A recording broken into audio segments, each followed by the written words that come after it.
સાંભળજો, આ બધી જ વાત હું બોલું છું ને સાયન્ટિફિક અને લોજિકલ છે. પારિવારિક જીવન એ એક્સેપ્ટન્સ, એડજસ્ટમેન્ટ્સ એન્ડ કોમ્પ્રોમાઇઝ ઉપર જ ચાલે છે. I am also having a good salary. પેલી કે મારી પાસે પણ આ સેલરી છે, આપણે આમ કરીએ, આપણે આમ કરીએ. ડિફરન્સ ઓફ ઓપિનિયન આવે. મોટા છે, કદાચ એને ખોટી ઇન્ફોર્મેશન હોય, ગુસ્સામાં આવી ગયા છે અને કોઈ ખોટી બાબત માટે તમને ખીજાય છે, તો પણ તમારે સામે ના જ બોલાય. તો તમારા દીકરીને કહ્યું કે બેટા 2 વર્ષ તો તું એડજસ્ટ થવામાં કાઢજે. એડજસ્ટમેન્ટ જ્યારે વ્યક્તિ કરતા હોય, તારા કરતા ઉપરવાળો વધારે બુદ્ધિશાળી છે અને 24 ગોઠવ્યા છે, બરોબર છે.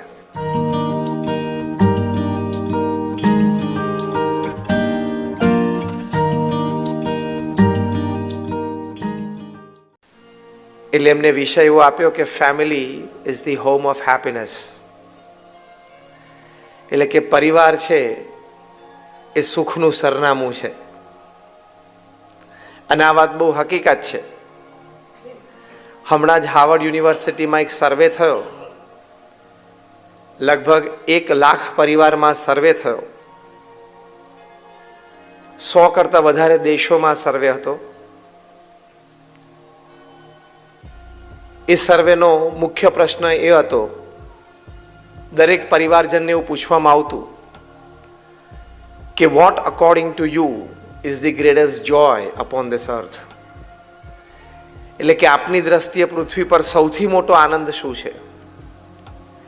ત્યારે 67% પણ વધારે રિસ્પોન્ડન્ટ્સ એવું કહ્યું કે પોતાના પરિવારજનો સાથે, નજીકના મિત્રો હોય, સગાવાલા હોય, જેના પ્રત્યે આપણને લાગણી અને પ્રેમ હોય, એ લોકોને આપણા પ્રત્યે લાગણી અને પ્રેમ હોય, એવો એક સંબંધ હોય, એવી વ્યક્તિઓ સાથે ક્વોલિટી અને ક્વોન્ટિટી ટાઈમ પસાર કરવો એ પૃથ્વી ઉપર સૌથી મોટો આનંદ છે. એટલે પરિવારજનો સાથે વિતાવેલો સમય, it is the greatest joy upon this અર્થ. આ સંબંધી ઘણા બધા સંશોધનો થયા છે, ઘણી બધી વાતો આપણને ઉપલબ્ધ થાય છે. ડેવિડ કેરોલ નામના બહુ જ સારા પેરેન્ટિંગ ઉપર વિચારક અને લેખક છે, અને એમને બહુ જ સરસ પુસ્તક લખ્યું છે, સ્પિરિચ્યુઅલ પેરેન્ટિંગ. એટલે કે આપણે માતા પિતા તરીકે તો આપણા બાળકોનો ઉછેર કરીએ છીએ, પણ સ્પિરિચ્યુઅલ પેરેન્ટિંગ એટલે આધ્યાત્મિક રીતે આપણા બાળકોનો ઉછેર આપણે કેવી રીતે કરવો. એટલે ઉછેરમાં એક અધ્યાત્મનું તત્વ, a touch of spirituality in raising your children. તો સ્પિરિચ્યુઅલ પેરેન્ટિંગ પુસ્તકમાં પણ ડેવિડ કેરોલે બહુ જ સરસ વાત ફેમિલી વેલ્યુઝ માટે લખી છે. એમાં પણ એમણે લખ્યું છે, એમણે પોતે લગભગ 1000થી વધારે પરિવારો સાથે વ્યક્તિગત મુલાકાત કરી છે. 1000થી પણ વધારે પરિવારો સાથે વ્યક્તિગત બેઠા છે. 1000થી પણ વધારે પરિવારોને એમની સાથે ચર્ચા કરી, એમના પ્રશ્નો સાંભળીને માર્ગદર્શન આપવાનો પ્રયત્ન કર્યો છે. એટલે very vast experience when it comes to family values. Again I repeat the name. એમનું નામ ડેવિડ કેરોલ અને એમના પુસ્તકનું નામ છે સ્પિરિચ્યુઅલ પેરેન્ટિંગ. આ પુસ્તકમાં પણ એમણે family values, family time, family dinner એ બધાનો ખૂબ મહિમા લખ્યો છે. એક શબ્દ, એક વાક્ય તો એમને ડેવિડ કેરોલે એવું વાપર્યું છે કે family dinner acts as a vaccine for the children. એવો શબ્દ વાપર્યો છે. નહીં, નાના બાળકોને આપણે જરા રસી મુકાવીએ ને, વેક્સિન મુકાવીએ, જેથી એને અમુક રોગ ન થાય. તો આટલા વિશાળ અનુભવ પરથી ડેવિડ કેરોલ કહે છે કે ફેમિલીમાં બધા સાથે બેસે, માતા પિતા હોય, એટલે કે પતિ પત્ની, અમને સંતાનો હોય, વૃદ્ધ માતા પિતા હોય, બધા તમે 4, 5, 7 જણા જે પરિવારમાં સાથે રહેતા હોય, સાથે બેસો, સાથે આનંદ કરો, સાથે વાતો કરો, સાથે જમો. તો એમણે એવું લખ્યું છે કે આ જે ક્રિયા એ નાના બાળકો માટે, તમારી જે નેક્સ્ટ જનરેશન છે, નવી પેઢી છે, એની માટે વેક્સિન જેવું કામ કરે છે. It acts as a vaccine for the next generation. કે એને ઘણા બધી કુઆદતોમાંથી બચાવે. જેમ પેલી વેક્સિન તમે નાનપણથી બાળકને આપો તો રોગમાંથી બચાવે, એમ આ family time it acts as a vaccine. It પ્રોટેક્ટ્સ your children. તમારા બાળકોનું એ રક્ષણ કરે છે. શેમાંથી? ઘણી ખોટી આદતોમાંથી. તો આ વાત બહુ સાચી છે કે family is the home of happiness. દરેક પ્રકારના સુખ જે જીવનમાં વ્યક્તિને જોઈએ અને એ સુખ માટે જે વ્યક્તિ પ્રયત્નશીલ હોય, એ સુખ માટેનું મૂળ કારણ તો પરિવાર જ છે. અને બહુ જૂના જમાનાથી આપણે એક કહેવત સાંભળતા આવ્યા છીએ કે દુનિયાનો છેડો ઘર. એ આપણે પરિવારમાં સંબંધી એ કહેવત સાંભળતા આવ્યા છે ને? હા કે ના? બધા સાંભળી હશે. એટલે કે પૃથ્વીનો છેડો ઘર. એ કહેવત પાછળ આ બધા અર્થો સમાયેલા હતા. આ બધી વાતો આપણી પરંપરામાં આપણને સમજાવવામાં આવી છે. એટલે વાત બહુ હકીકત છે. તમને કદાચ અત્યારે મનમાં એવો નાનો પ્રશ્ન થતો હશે કે અમે તો સંતો છીએ, અમારે પોતાનો તો કોઈ પરિવાર છે નહીં, કારણ કે અમે તો કંઈ લગ્ન કર્યા નથી ને અમે તો બ્રહ્મચારી છીએ. એટલે how can I talk on family values because I don't have a family. અમારે પોતાનો તો કંઈ પરિવાર છે જ નહીં. પણ BAPS સ્વામિનારાયણ સંસ્થામાં, એટલે આમ તો ભગવાન સ્વામિનારાયણના વખતથી સ્વામિનારાયણ સંપ્રદાયમાં એક પરંપરા છે, એક પ્રણાલિકા છે કે સંતો છે સમાજમાં વિચરણ કરે, અને સમાજ અને સંસારમાં વિચરણ એટલે ઘરે ઘરે જાય. એ પરિવારમાં ત્યાં પુરુષ સભ્યો હોય તેની સાથે બધા બેસે. એ પરિવાર સંબંધી કોઈ નાના મોટા પ્રશ્નોની વાત પણ થાય, ચર્ચા પણ થાય. અને એ પરિવારમાં દરેક પરિવારજનને સૂટેવો બંધાય એવી વાતો સંતો કરે. એ પરિવારમાં તમામ સભ્યો એ નિર્વ્યસની થાય એવી વાતો થતી હોય. એ પરિવારમાં દરેક સભ્યના જીવનમાં નૈતિકતા એટલે કે મોરાલિટીઝ આવે એ સંબંધી એને પ્રેરણાઓ અપાતી હોય. સંતો જ્યારે ઘરે જાય ત્યારે એ પરિવારજનોમાં અધ્યાત્મ, સ્પિરિચ્યુઆલિટી એ સંબંધી પણ માર્ગદર્શન મળે. એટલે અમે સંતો બહુ જ બધા ઘરે વ્યક્તિગત ગયા છીએ. પરમ પૂજ્ય પ્રમુખ સ્વામી મહારાજ જે BAPS સંસ્થા, જે સંસ્થામાંથી હું આવું છું, is among the top 10 NGOs of the world. દુનિયાની પ્રથમ 10 સંસ્થામાંથી એક સંસ્થા છે. એ સંસ્થાને વિશ્વવ્યાપી બનાવી એ પરમ પૂજ્ય પ્રમુખ સ્વામી મહારાજે બનાવી. એ પ્રમુખ સ્વામી મહારાજ એમના જીવનકાળ દરમિયાન 3.5 લાખ ઘરે વ્યક્તિગત ગયા છે. 3.5 lakh હોમ્સ પર્સનલી વિઝિટેડ. એટલે એમને પરિવારમાં સુખ, શાંતિ, સંપ અને સમૃદ્ધિ વધે એની માટે એમના જે અનુભવો છે ને તમારી સાથે શેર કરવાના છે. કારણ કે સામાન્ય આદિવાસીઓના ઝૂંપડામાં પણ પ્રમુખ સ્વામી મહારાજે પધરામણી કરી છે, અને મોટી મહેલાતો હોય એમાં પણ કરી છે. આજે એમના ઉત્તરાધિકારી છે પરમ પૂજ્ય મહંત સ્વામી મહારાજ, જેને હમણાં કદાચ છેલ્લા એક અઠવાડિયામાં બહુ જ ન્યૂઝમાં હતા, એટલે કદાચ તમે જોયા હશે.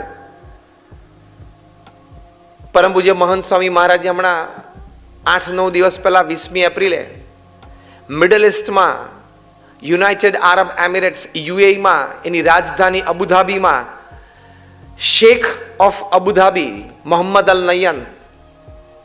અલ ઝૈયદ એમણે 27 એકર જગ્યા BAPS સંસ્થાને ભેટમાં આપી, દાનમાં આપી.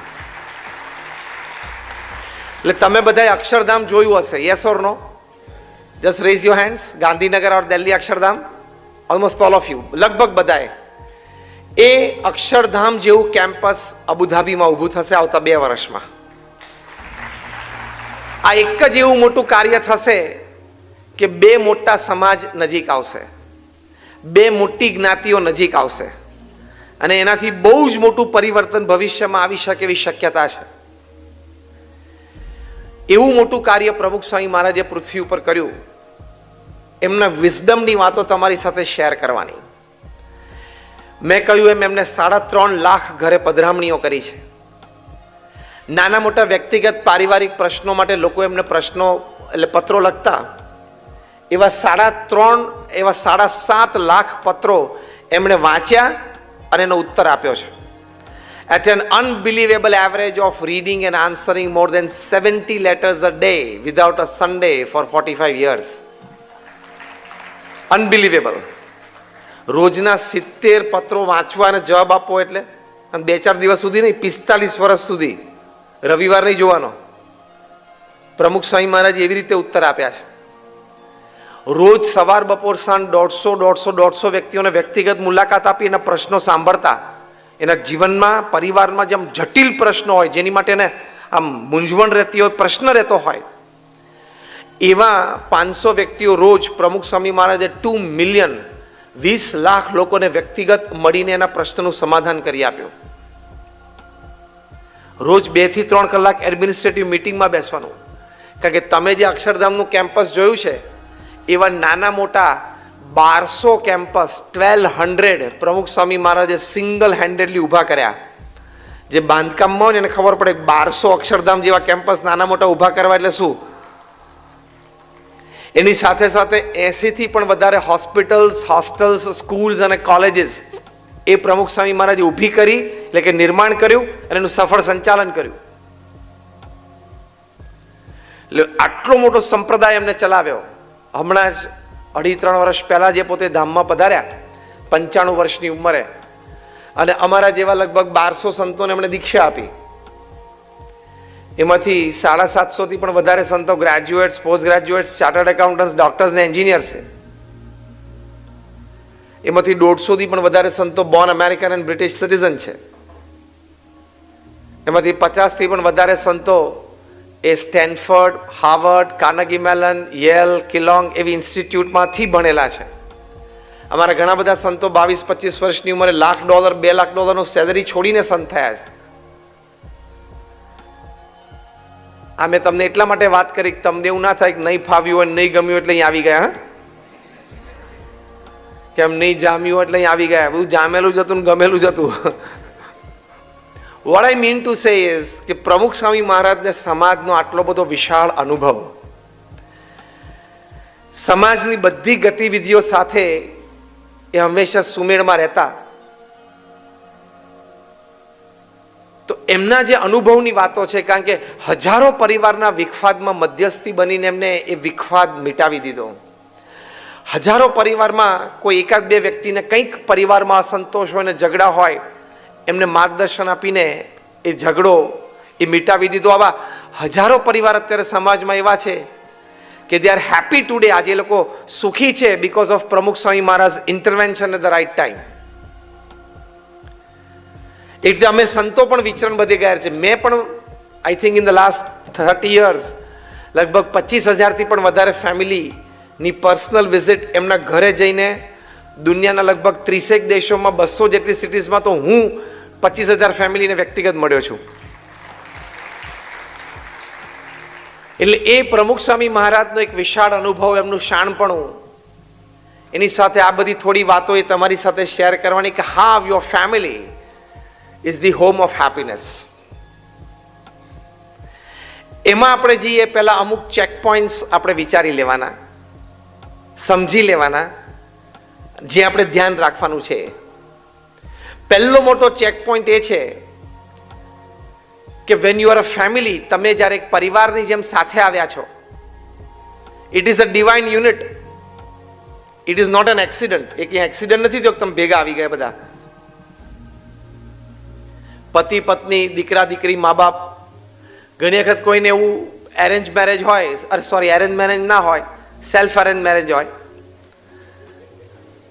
સેલ્ફ અરેન્જ મેરેજ હોય તો એ લોકો એમ કે પરિચયમાં કે ખબર નહીં, અમે તો ટ્રેનમાં ટ્રાવેલિંગ કરતા and we accidentally met and then we started a relation, then we got married. પણ that which you consider as an accident was not an accident, it was a divine design. એ બધું ભગવાનનું નિર્માણ કરેલું હોય છે. પણ તોય તમે એમ કહો કે marriages are made in heaven, પણ હસતા હસતા એક વાક્ય હું ઉમેર્યું છું કે marriages are made in heaven but they are lived on earth. એટલે આ બધી વાતો આવશે અંદર. Marriages are made in heaven but they are lived on earth. ભલે સ્વર્ગમાં બધા લગ્ન નક્કી થતા હોય, પણ જીવવાનું છે પૃથ્વી ઉપર ને, એટલે એમાં સ્વભાવ, પ્રકૃતિ બધું આવે. પણ જો એટલે acceptance of a great thought કે આપણે ફેમિલી તરીકે બધા સાથે આવ્યા, તો ભગવાને આપણને સાથે મૂક્યા છે. કંઈક આપણા ગયા જન્મનું એક ઋણ સંબંધ, કંઈક આપણો એક કર્મ સંબંધ હતો, એટલે એક પરિવાર તરીકે આપણે સાથે આવ્યા છીએ. અને પરિવાર તરીકે સાથે આવ્યા છે તો આખું જીવન આપણે સારી રીતે બધાએ સંપીને સુમેળે કાઢવું, એવું એક નિર્ણય અને નિશ્ચય બધાએ કરવો પડે. Now you can change your spouse, can you? હવે કે તમારા જીવન સાથી તમે બદલી શકવાના છો? કપડાં બદલાય, ઘર બદલાય, કાર બદલાય, પોલિસી બદલાય ઇન્સ્યોરન્સની, પણ you can't change your family member. Family member તો હવે એકવાર તમે ભેગા થઈ ગયા, પતિ પત્ની, હસબન્ડ વાઈફ અને એક કે બે ચિલ્ડ્રન, માતા પિતા, હવે તમારી જિંદગી બરોબર વ્યવસ્થિત સમજીને કાઢવાની જ છે. નાઉ ધ ચોઇસ ઇઝ યોર્સ. તમે અમદાવાદ જવા માટે અહીંયા મુંબઈથી રાત્રે ટ્રેનમાં બેસો, ટ્રેન તો સવારે અમદાવાદ પહોંચવાની જ છે અને તમે પણ અમદાવાદ પહોંચવાના છો, પણ ચોઇસ તમારી છે કે તમારે ઝઘડતા ઝઘડતા કો પેસેન્જર સાથે પહોંચવું છે કે કોઈ બે સારા માણસ જોડે થોડો પરિચય કેળવીને કંઈક સારી વાતો ને સારા વિચારોની આપલે સાથે પહોંચવું છે. Choice is yours. A choice આપણી છે. એમ ફેમિલીમાં પણ તમે બધા સાથે આવ્યા, ચોઇસ ઇઝ યોર્સ કે ઝઘડતા ઝઘડતા જિંદગી પૂરી કરવી છે. રોજ બધા ટેન્શનમાં, પરિવારમાં તો ઘણા બધા પરિવારો એવા છે, સવારથી ઉઠીને બધાને ટેન્શન, એકબીજાનું ટેન્શન રહે. તો એવી રીતે પણ જીવન પૂરું થાય છે. અને તમે બધાને સમજીને, એક ફેમિલી મેમ્બરનો એક્સેપ્ટન્સ, એક ફેમિલી મેમ્બરને સ્વીકારીને, એકબીજાને સમજીને, થોડું મોટું મન રાખીને, એકબીજા સાથે થોડું અનુકૂળતા કરીને તમે ચલાવી લો તો પણ સરસ રીતે જીવન પૂરું થાય. લાઈફ તમારી પોતાની છે, પણ still you are not independent. આ વાક્ય સમજાણું? લાઈફ તમારી પોતાની છે, જે તમે જીવો છો એ, સ્ટીલ તમારું એક્ઝિસ્ટન્સ ઇન્ડિપેન્ડન્ટ નથી. હા કે ના? આપણે બધા જ ડિપેન્ડન્ટ છીએ. Do you believe? Yes or no? We are all dependent. આપણે બધા એકબીજા ઉપર આધારિત છે. પતિ પત્ની હોય, સંતાનો હોય, મા બાપ હોય, પછી કાકા કાકી હોય, કંઈક મામા માસી હોય, પડોશી હોય, પરિવારજન હોય, રિલેટિવ હોય, કોઈ ફ્રેન્ડ હોય. આપણે બધા એકબીજા ઉપર આધારિત જીવન જીવીએ છીએ. કોઈ વ્યક્તિ એકલો તો જીવન પૂરું કરી શકે નહીં, સામાજિક દ્રષ્ટિએ પણ નહીં. અને નાના મોટા પ્રસંગે દરેક વ્યક્તિને પોતાના જીવનમાં સુખ દુઃખ દરમિયાન પોતાની નજીક 15-25 વ્યક્તિઓની મદદની જરૂર પડે જ. તો though we have our own life, we are not independent, we are absolutely dependent. અને એમાં એવું નથી કે આપણે 99% ડિપેન્ડન્ટ, 1% ઇન્ડિપેન્ડન્ટ, 100% ડિપેન્ડન્ટ જ છીએ. તો પછી આપણે ક્યાં હોશિયારી રાખવાની જરૂર છે, ને ક્યાં કોલર ઉપર રાખવાની જરૂર છે, ને ક્યાં બે બટન ખુલ્લા રાખવાની જરૂર છે કે આઈ am something. You are nothing. પરિવારજનો આપણને મૂકીને બહારગામ ગયા હોય અથવા તો આપણે ના જઈ શકીએ હોય ભેગા કામ ધંધા માટે, તો 2 દિવસ બધા ઘરમાં કોઈ ના હોય તો આપણે સૂનું સૂનું નથી લાગતું? કે વોટ્સએપ પર ફોટા તો મોકલો, તમે લોકો ક્યાં છો, ક્યાં ફરો છો તો અમને કહો, ભલે હું નથી આવી શક્યો. પણ તો પરિવારજન સાથે એ એક આત્મીયતા છે, પરિવારજન સાથે એક પ્રેમ છે, એ આપણે બધા નિભાવીએ છીએ અને પરિવારમાં આપણે સાથે રહીએ છીએ. એટલે કહેવાની વાત એ છે કે family is the home of happiness. આપણો જે પરિવાર છે એ આપણી માટે સુખનું મુખ્ય કારણ છે.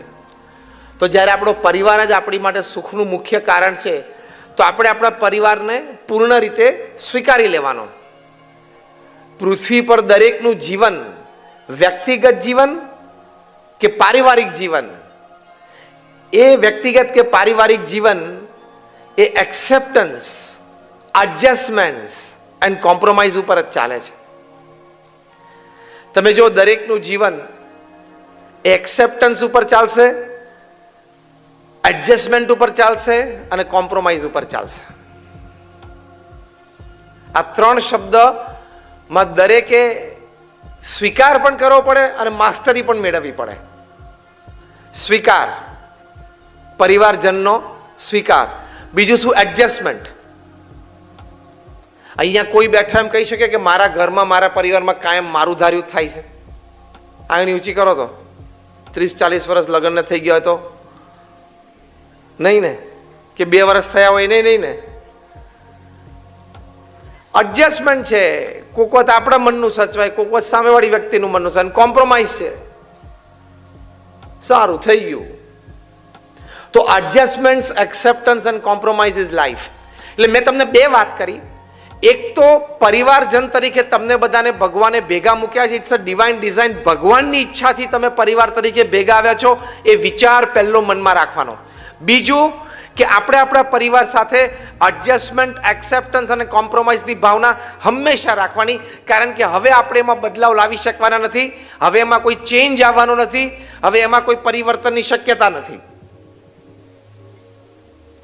આ 2 વિચાર તમે મુખ્ય રાખશો તો ઘણી બધી એવી વિચારધારા કે એવા વર્તન જેનાથી તમે વિભાજિત થાવ એનાથી તમે બચી જશો.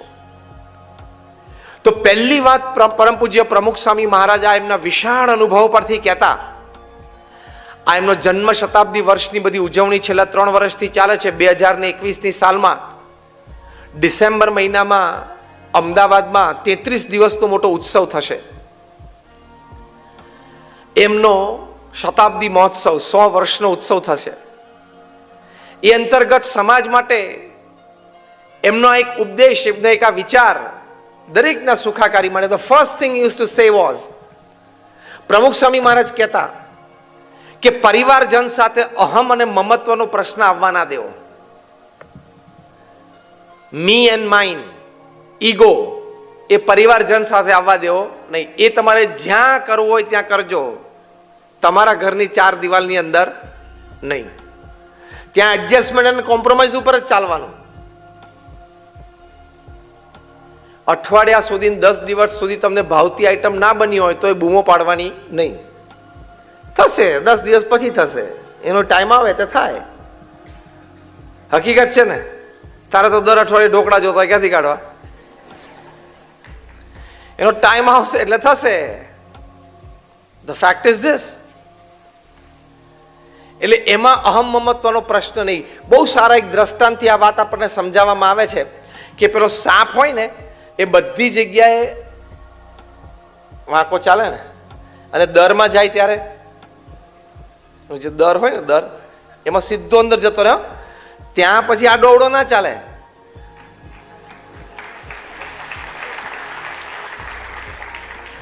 આ દેશી દ્રષ્ટાંતથી મેં વાત સમજાવી, જેનો અનુભવ અથવા તો સમજણ આપણને બધાને છે. સાપ દરેક જગ્યાએ વાંકો ચાલે, પણ પોતાનું જે દર છે એ ત્યાં સીધો ચાલે. કારણ કે દરમાં જો આડોડો ચાલે ને તો આ બધી એની શરીરને કેળો બધી છોલાઈ જાય ને, પછી બધી કીડીઓ એને ફોલી ખાય. કારણ કે સાપનું લોહી પાછું બહુ મીઠું, એટલે પછી કીડીઓ તો તરત ત્યાં આવી જાય. આમ ગોળ ફરી ફરીને કેટલી ને ચાટે, પછી તો એમ કીડીઓને ફોલી ખાઈને મરી જાય. કારણ કે કીડીઓના પગમાં માણસની જીભ કરતા ગળપણને ઓળખવાની 300 ગણી તાકાત છે. આ વિજ્ઞાન કહે છે 300 ટાઈમ્સ છે. અત્યારે એક પણ કીડી નથી દેખાતી. તમે એક નાનો સાકરનો કટકો અહીંયા મૂકો ને, તમને અડધો-પોણો કલાકમાં બધી કેટલી કીડીઓ ભેગી થઈ જાય. આપણને ક્યાંથી આવી હશે? આપણા વોટ્સએપ કરતા એનું મેસેન્જર ફાસ્ટ છે. હકીકતમાં કીડીઓનું જે કમ્યુનિકેશન છે ને, એની ઉપર તો અત્યારે ઘણી રિસર્ચ ચાલે છે અને ભવિષ્યમાં થશે. અને એક જણાને ન્યૂઝ મળે એટલે આપણી જેવું નહીં કે હું એકલો જ ખાઈ લઉં, આખી કમ્યુનિટીને ભેગી કરે. આ બધી ફેમિલી વેલ્યુઝમાં શીખવા જેવી વાતો છે એની પાસેથી. બેસ્ટ ફેમિલી સેટઅપ છે ને કીડીઓનું છે, એવું વિજ્ઞાન કહે છે. The best family setup. આપણે માણસ ભલે બુદ્ધિશાળી રહ્યા, બધા સંશોધનો પૃથ્વી પર આપણે જ કરીએ છીએ. આખી પૃથ્વી, સૃષ્ટિ તમામ છે એમાં મનુષ્યના લીધે જ આખી સૃષ્ટિ ચાલે છે. બધી વાત સાચી, પણ ફેમિલી લિવિંગ શ્રેષ્ઠ કીડીઓનું છે. The family living of the ants is the best, much better than the human beings, એવું વિજ્ઞાન કહે છે. કારણ કે એને તો એક જગ્યાએ ખાંડ જોવે એટલે સૂંઘીને છે ચાટીને ભાઈ તરત જતી રહે. તમે જોજો. અને પછી મેસેજ આપી દે, કમ્યુનિકેશન કરે. અને બધી કીડીઓ આવતી હોય એમાં કોમ્યુનિકેશન કરે કઈ જગ્યાએ છે, કારણ કે એને તો કેટલું વિઝન હશે અથવા તો ક્યાં એને ખબર પડે. પણ એ છે ને ખાલી બંને આમ ટચ થાય, તમે જોજો કીડીઓ સામસામે ટચ થાય ને એમાં બધો ડેટા ટ્રાન્સફર થઈ જાય. કનેક્શન આપે ને કીડીઓ, બધો ડેટા આ જગ્યાએ અહીંયા ટોપ એક આઈટમ પડી છે, ગો. એટલે બહુ જોરદાર ફેમિલી. એ લોકોમાં પણ રાજા હોય છે, રાણી હોય છે, પ્રિન્સ હોય, પ્રિન્સેસ હોય, આખું એક કિંગડમ જેવું તંત્ર હોય છે કીડીઓનો. બહુ સંશોધન થયું છે એની પર. They have a king, queen, prince, princess અને કોર્ટ, બધું જ હોય છે એ લોકોમાં. એ લોકોને પણ પોતાનું ઘર બાંધવું હોય ને તો એના કીડીના જે કિંગ હોય ને કોર્ટ હોય ને એની પરમિશન જોઈએ. એવું બધું તંત્ર છે. બહુ વિજ્ઞાન તો બહુ ડીપ ગયું છે. અને આપણે તો કહીએ નહીં કે હું હવે 18-20 વર્ષનો થઈ ગયો, મારા પપ્પાને કંઈ પૂછવાની જરૂર નહીં. લે, I am 18, I am 20, I am 22, I got a voting right. આજ વોટિંગ હતું ને, બધા વોટિંગ કરી આવ્યા છો. જેને કર્યું છે બધાને ધન્યવાદ, અને જેને નથી કર્યું એને દેશના નિર્માણમાં પોતાનો સહયોગ ન આપ્યો એ દેશની અસેવા કરી કહેવાય. એટલે કદાચ જો ચૂકી ગયા હોય તો આવતી વખતે કરજો. Because if you don't vote, you don't have the right to talk anything about the country. તમે વોટ ના આપો તો દેશ વિશે, દેશની પોલિસી વિશે કે સરકાર વિશે કે કોઈ નિર્ણય વિશે તમને ચર્ચા કરવાનો કોઈ અધિકાર જ નથી. તમે વોટ કરો તો જ ચર્ચા કરવાનો અધિકાર છે, બાકી નહીં. Yes or no? કીડીઓમાં વોટિંગની સિસ્ટમ છે, તમને ખબર છે? હવે અલ્પ જીવ કહેવાય. કીડી તો કેટલું નાનું એક એક્ઝિસ્ટન્સ કહેવાય. એની બુદ્ધિશક્તિ આપણી બુદ્ધિશક્તિ કરતાં કેટલી ઓછી કહેવાય. તો એ લોકોમાંથી ફેમિલી સિસ્ટમ ને ફેમિલી વેલ્યુઝ ને ફેમિલી સેટઅપ બધું બહુ શીખવા જેવું હોય છે.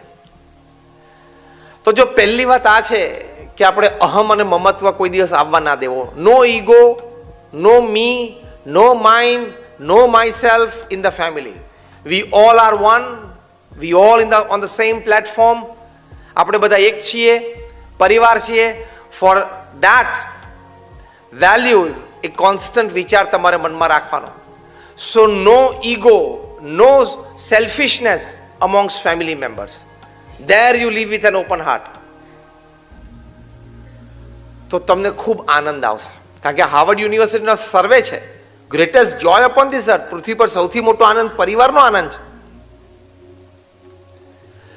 જો અહમ મમત્વના પ્રશ્ન થાય, અત્યારે જે યંગ કપલ્સમાં ડિવોર્સ થાય છે એના 3-4 મોટા કારણોમાંનું એક કારણ ઈગો છે, અહમ છે. કારણ કે અત્યારે 2 જણા ભણેલા હોય, ભણવાનું તો દરેકે હોય, દીકરો હોય કે દીકરી હોય, સારામાં સારું ભણવાનું, સારામાં સારા ભણાવવાના. પણ 2 જણા ભણેલા હોય એટલે પછી કોમ્પ્રોમાઇઝની ભાવના ઓછી થઈ જાય. પેલો કે આઈ એમ ચાર્ટર્ડ એકાઉન્ટન્ટ, તો પેલી કે આઈ એમ એન MBA, તો પતી ગયું. એને MBA નું ગુજરાતી આવડે છે ને? બધાને ખબર છે, મને બધું આવડે. એટલે પછી શું થાય? પછી ઈગો ક્લેશ આવે કે હું I am also having a good salary, પેલી કે મારી પાસે પણ આ સેલરી છે, આપણે આમ કરીએ, આપણે આમ કરીએ. ડિફરન્સ ઓફ ઓપિનિયન આવે. પણ પ્રોફેશનલ્સ બંને હોય એ સારું છે, કંઈ ખોટું નથી. પણ એ લાઈફમાં કોમ્પ્રોમાઇઝ કરીને રહેતા ના આવડે તો તમારું ભણતર નકામું થઈ ગયું. ભલે તમે CA થયા ને MBA થયા ને MBBS થયા, પણ if you cannot learn to compromise and live together as a family, all your education goes to ashes. તો પછી એ બધું બળી જાય. ભણતરનો અર્થ જ એ છે કે આપણે વ્યક્તિ સાથે સુમેળે રહી શકીએ. That is education. એજ્યુકેશનની એક બહુ જ સરસ વ્યાખ્યા થયેલી છે. Education is that which remains with you when you have forgotten everything that has been taught to you. Sandeep, એજ્યુકેશનની લાઈન વાળા છે ને બધા, એટલે education is that which remains with you when you have forgotten everything that has been taught to you. તમને જે ભણાવવામાં આવ્યું છે બધું તમે ભૂલી જાઓ ને, પછી જે તમારી પાસે રહે ને ભણતર, એટલે શું? સદગુણો, સ્થિરતા, મેચ્યોરિટી, પીઢતા, શાણપણું, વિઝડમ, એ બધું ભણતર physics, chemistry, biology, mathematics, English, Gujarati, Hindi ભણીને આ બધું લાવવાનું છે એકચ્યુઅલી. તો એ સમજીને આપણે કોઈ ઈગો ક્લેશ આવવા દેવો નહીં. અમદાવાદમાં એક બોય અને એક ગર્લ બંને ત્યાં ડેન્ટલ કોલેજમાં ભણતા હશે, બંનેને આમ પરિચય થયો, થોડી ફ્રેન્ડશિપ થઈ, પછી એ બંનેને એક રિલેશનશિપ શરૂ થયું અને બંને નક્કી કર્યું કે આપણને બંનેને અનુકૂળ છે એટલે આપણે મેરેજ કરશું. ફાઇન.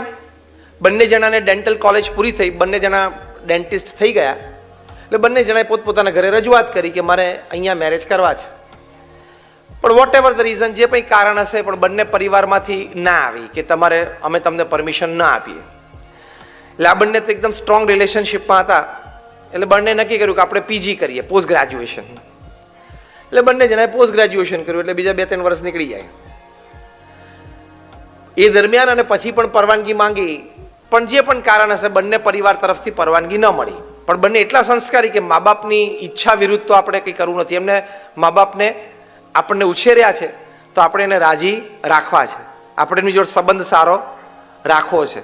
એટલો વિચાર તો યંગસ્ટરમાં હોવો જ જોઈએ. હા, કે જે મા બાપે મને ઉછેરીને 22 વર્ષ મોટો કર્યો, પછી કોકની જોડે મારે 6 મહિના પરિચય થયો અને ભાગીને લગ્ન કરી દઉં, એ તો ખોટું જ કહેવાય.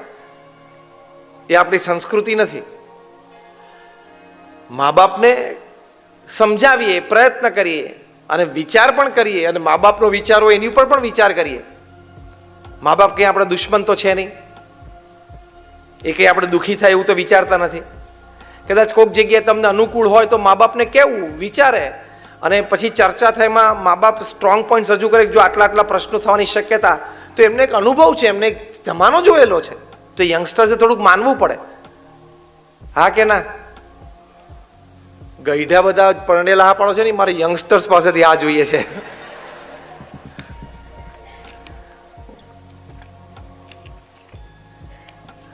પછી બંને જણાએ જોબ શરૂ કરી, કોક પ્રાઇવેટ હોસ્પિટલ, બંનેને જોબ મળી. એમ કરતા બંનેની ઉંમર 33-34 થઈ. પછી બધા બંનેને પેરેન્ટ્સ એમ થયું કે પરમિશન આપીએ, ભલે લગ્ન કરતા. બરાબર, મામી બંનેને 33-34 થઈ ગયા હતા. પરમિશન આપી, લગ્ન કર્યા. 10 વર્ષ લગ્ન જીવનને પૂરા થયા. 7 વર્ષની એક નાની દીકરી, એટલે બહુ એક હેપી ફેમિલી, સ્મોલ ફેમિલી. બંને જણાની પ્રેક્ટિસ ટોપ ચાલે. અમદાવાદમાં પોશ એરિયામાં સેટેલાઇટમાં એમણે એક બંગલો કર્યો. I am talking of the 90s. પછી પેલી જે લેડી ડૉક્ટર હતા એમની પ્રેક્ટિસ થોડી વધારે ચાલવા માંડી, અને 2-3 લેડી ડૉક્ટર્સે ભેગા થઈને નક્કી કર્યું કે આપણે એક હોસ્પિટલ કરીએ, પ્લોટ ખરીદીને. અને પેલા જે જેન્ટલમેન ડૉક્ટર હતા એની પ્રેક્ટિસ એટલી નહોતી ચાલતી, એટલે એ તો જોબ કરતા હતા. પણ આ લોકોએ જોબ છોડીને, અને એના વાઈફે કહ્યું કે તમે પણ અમારી સાથે જ બેસજો એમ. પેલાને જરા મેલ ઈગો, મેલ શોવિનિઝમ આવી ગયું. How can my wife earn more than me? મારી પત્ની મારા કરતાં વધારે પગાર કેમ લાવે ઘરમાં? એટલે તારું જ ઘર છે, 2 જણા એક જ છો, એક જ પરિવાર છે, પૈસા તો ઘરમાં જ આવે છે ને, અને તમારે એક જ સંતાન છે ને, ઉછેર માટે જ વપરાવાના છે, તમારા પરિવારના સુખ શાંતિ માટે વપરાવાના છે. એમાં ક્યાં ઈગો આવવાની વાત છે? પણ ઈગો આવી ગયો કે હું ડેન્ટિસ્ટ, મારા વાઈફ ડેન્ટિસ્ટ, મારા વાઈફ આટલી પ્રેક્ટિસ સરસ ચાલે. પણ હવે એના પ્રારબ્ધ, નસીબની વાતો તો હોય જ છે ને. અને કદાચ કળા થોડી વધારે હશે, એક્સપર્ટાઇઝ થોડી વધારે પણ હશે, એ પણ પોસિબલ છે. પણ એમ કરતાં કરતાં જરા મનભેદ થયા, મતભેદ થઈ ગયા, બંને છૂટા રહેતા થયા, ડિવોર્સની વાત આવી ગઈ, અને નક્કી થઈ ગઈ. બહુ બધા વડીલોએ સમજાવ્યા પણ માન્યા નહીં. અને પછી એક વાતમાં વાંકવું પડે ને, એટલે બધી વાતમાં વાંકવું પડે. હા, આ કેવું છે ખબર છે? રિલેશનશિપ કેવી છે? કોઈ પણ સંબંધો, તો પેલું શર્ટ પહેરો ને તો પહેલું બટન જો ખોટું બીડો ને, પછી બધા ખોટા, પછી બધા ખોટા. એમ રિલેશનમાં, કોઈ પણ ફેમિલી મેમ્બર્સમાં એક જગ્યાએ જો વાંકવું પડ્યું ને, એટલે બધી જ જગ્યાએ, બધા પ્રસંગે તમને વાંકવું પડશે. બધા જ પ્રસંગે તમને વાંકવું પડશે, એવું થવાનું જ. પછી કોઈક તમારી સામું સામાન્ય આમ જોશે ને, તોય તમને એમ લાગશે કેમ મારી સામું જોયું? બોલો, આના મનમાં આવો જ વિચાર લાગે છે, એ મારી સામે જોવે છે ને, એના મનમાં આવો જ વિચાર, એવું બધું ધારણા શરૂ થઈ જાય. એની ઉપાધિ બહુ ને, એનું ટેન્શન બહુ ને, તો કેમ મારી સામે જોયું? એનો જવાબ તમને કહું કેમ જોયું. આંખ છે ને એટલે જોયું, તો કે બીજી વાર જોયું ને ત્રીજી વાર જોયું. એ તો બીજી વાર ત્રીજી વાર તો જોતો હતો, તું વચમાં આવી ગયેલો. એ તો આમ જ જોતો, તું વચમાંથી પસાર થઈ ગયેલો. એટલે આપણું માઇન્ડ ઘણી વખત એટલું વીક થઈ જાય કે કેમ મારી સામે જોતા હશે, કેમ આવું બોલે. પછી કંઈક બોલે ને તોય કે જો એકચ્યુઅલી છે ને આ રેફરન્સમાં એ આમ બોલે છે, પેલા એક રેફરન્સમાં આમ ટોન્ટ માર્યો. પછી તમને બધું ટોન્ટ જેવું જ લાગશે, કારણ કે શું થઈ ગયું, પહેલું બટન ખોટું બીડાઈ ગયું. That happens. અને પછી એ રીતે જ આગળ ચાલે.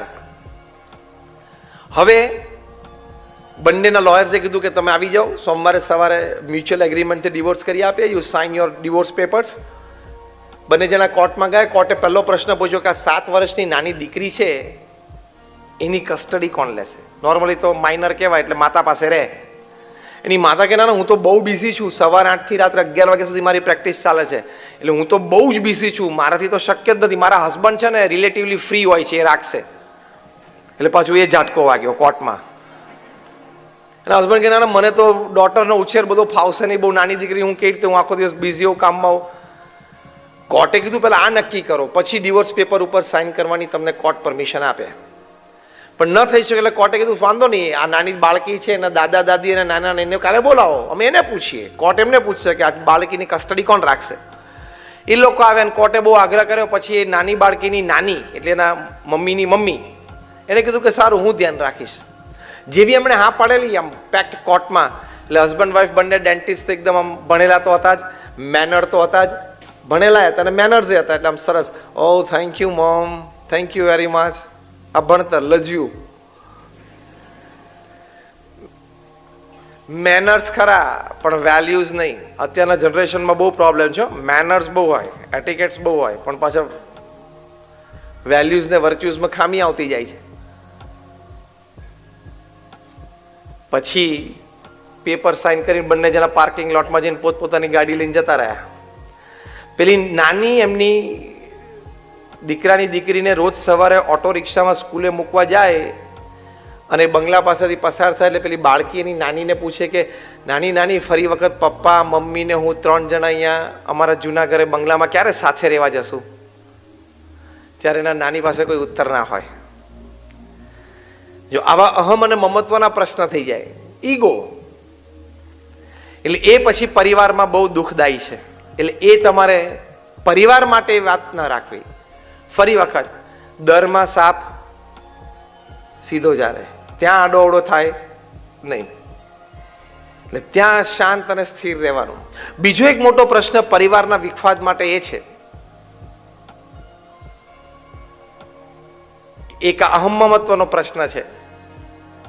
બીજો એક મોટો પ્રશ્ન એ છે કે એકબીજાને સમજવાની અને સહન કરવાની વૃત્તિ ઓછી, ટોલરન્સ અને એક્સેપ્ટન્સ. હવે ભેગા થયા જ છો એટલે જિંદગી પૂરી કરવાની જ છે. ગમે તેવું કપલ મેડ ફોર ઈચ અધરનો એવોર્ડ બોમ્બે ખાતે મળ્યો હોય ને તો એ 60-40 નો રેશિયો ચાલતો હોય. જે કપલને એમ કે આ મેડ ફોર ઈચ અધર કપલ છે તો એમાં 60-40 નો રેશિયો હોય. 60% બધું બરોબર ચાલે, 40% ચલાવવું પડે એવું જ હોય. કે 100% મેચિંગ તો કંઈ આવતું જ નથી. આવ્યું તો બધા ના પાડે, હા કોઈ ના આવે, કારણ કે માણસ છે, એના વિચારો હોય, એની ભાવના હોય, એનું ભણતર હોય, એનું બેકગ્રાઉન્ડ હોય, દરેક વ્યક્તિનું કલ્ચર જુદું હોય. એટલે વી રિસ્પેક્ટ ઓલ ડાયવર્સિટી. દરેકનું કલ્ચર, એજ્યુકેશન જુદું હોય, દરેક પ્રકારના વિચારોને આપણે રિસ્પેક્ટ આપીએ છીએ, એની ના નથી.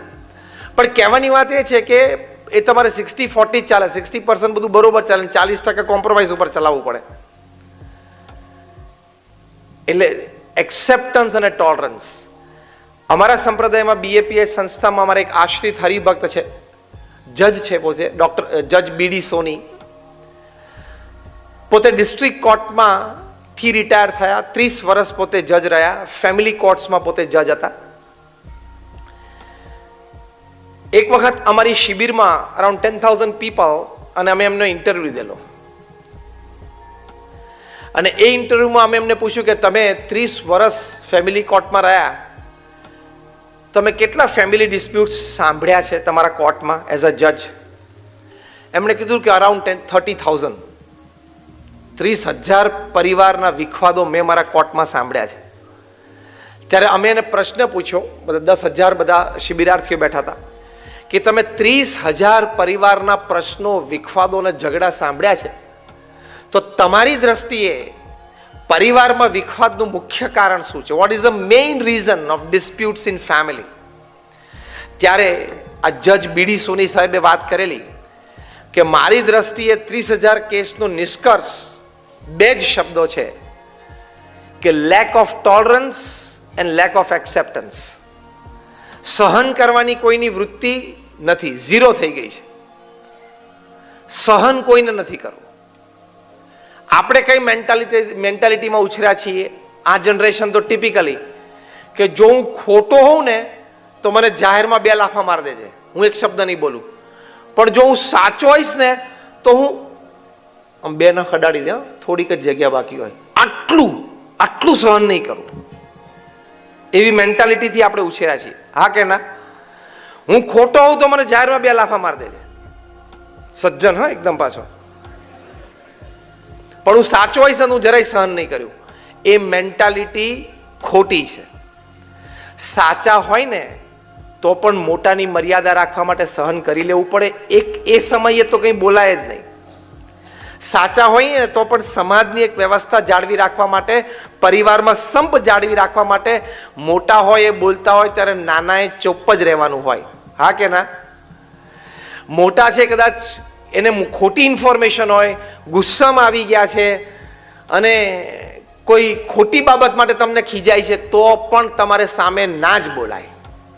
એ સંસ્કાર છે આપણા. અને 2 દિવસ પછી બધો મામલો થાળે પડી ગયો હોય ત્યારે શાંતિથી કહે કે પપ્પા અથવા દાદા દાદી જે હોય, કાકા, તમે પરમ દિવસે જે વાત કરતા હતા એ વાતમાં એકચ્યુઅલ વાત આમ હતી અને આ માહિતી આમ હતી, મારો રોલ આ હતો, પણ તમને કદાચ આ ઇન્ફોર્મેશન મળી હશે, એ ખોટી છે. એવું બહુ શાંતિથી, પ્રેમથી, નમ્રતાથી, વિવેકથી 2 દિવસ પછી વાત થાય તો પરિવાર ચાલે. આ તો પરિવારમાં એક જણા બોલે એટલે પછી બધા બાયો ચડાવે, તું તો હુંય બોલું, લે પછી ઝઘડા, અને બાજુવાળાને ફર્સ્ટ ક્લાસ ઓડિયો ફિલ્મ પડોશીને. એટલે ટોલરન્સ તો રાખવું પડે. તમારાથી વય મર્યાદામાં મોટા હોય પરિવારજન, એ તમને ટોકે વઢે ત્યારે તમારે એક પણ શબ્દ નહીં બોલવાનો. આખું પ્રવચન તમને પરિવાર સંબંધી યાદ રહે કે ના રહે, આ એક વાક્ય ઘરે લઈને જજો. મોટા હોય, વડીલ હોય, એકવાર બોલે, એકવાર કહી જાય, કદાચ અપમાન પણ કરી જાય ને તોય કંઈ જ નહીં બોલવાનું. ભલે પપ્પા, ઓકે, ભલે કાકા, વાંધો નહીં, હું જોઈ લઈશ, એટલું જ બોલાય. અને 2 દિવસ પછી શાંતિથી સ્પષ્ટતા કરો ને, જ્યારે એ કુલ થઈ ગયા હોય, તમે કુલ થઈ ગયા હોય, મેટર કુલ થઈ ગઈ હોય, તો વડીલોને પણ એમ થાય કે ના, છોકરો સંસ્કારી છે, સમજી શકે છે, અને તમારા પ્રત્યે માન થાય.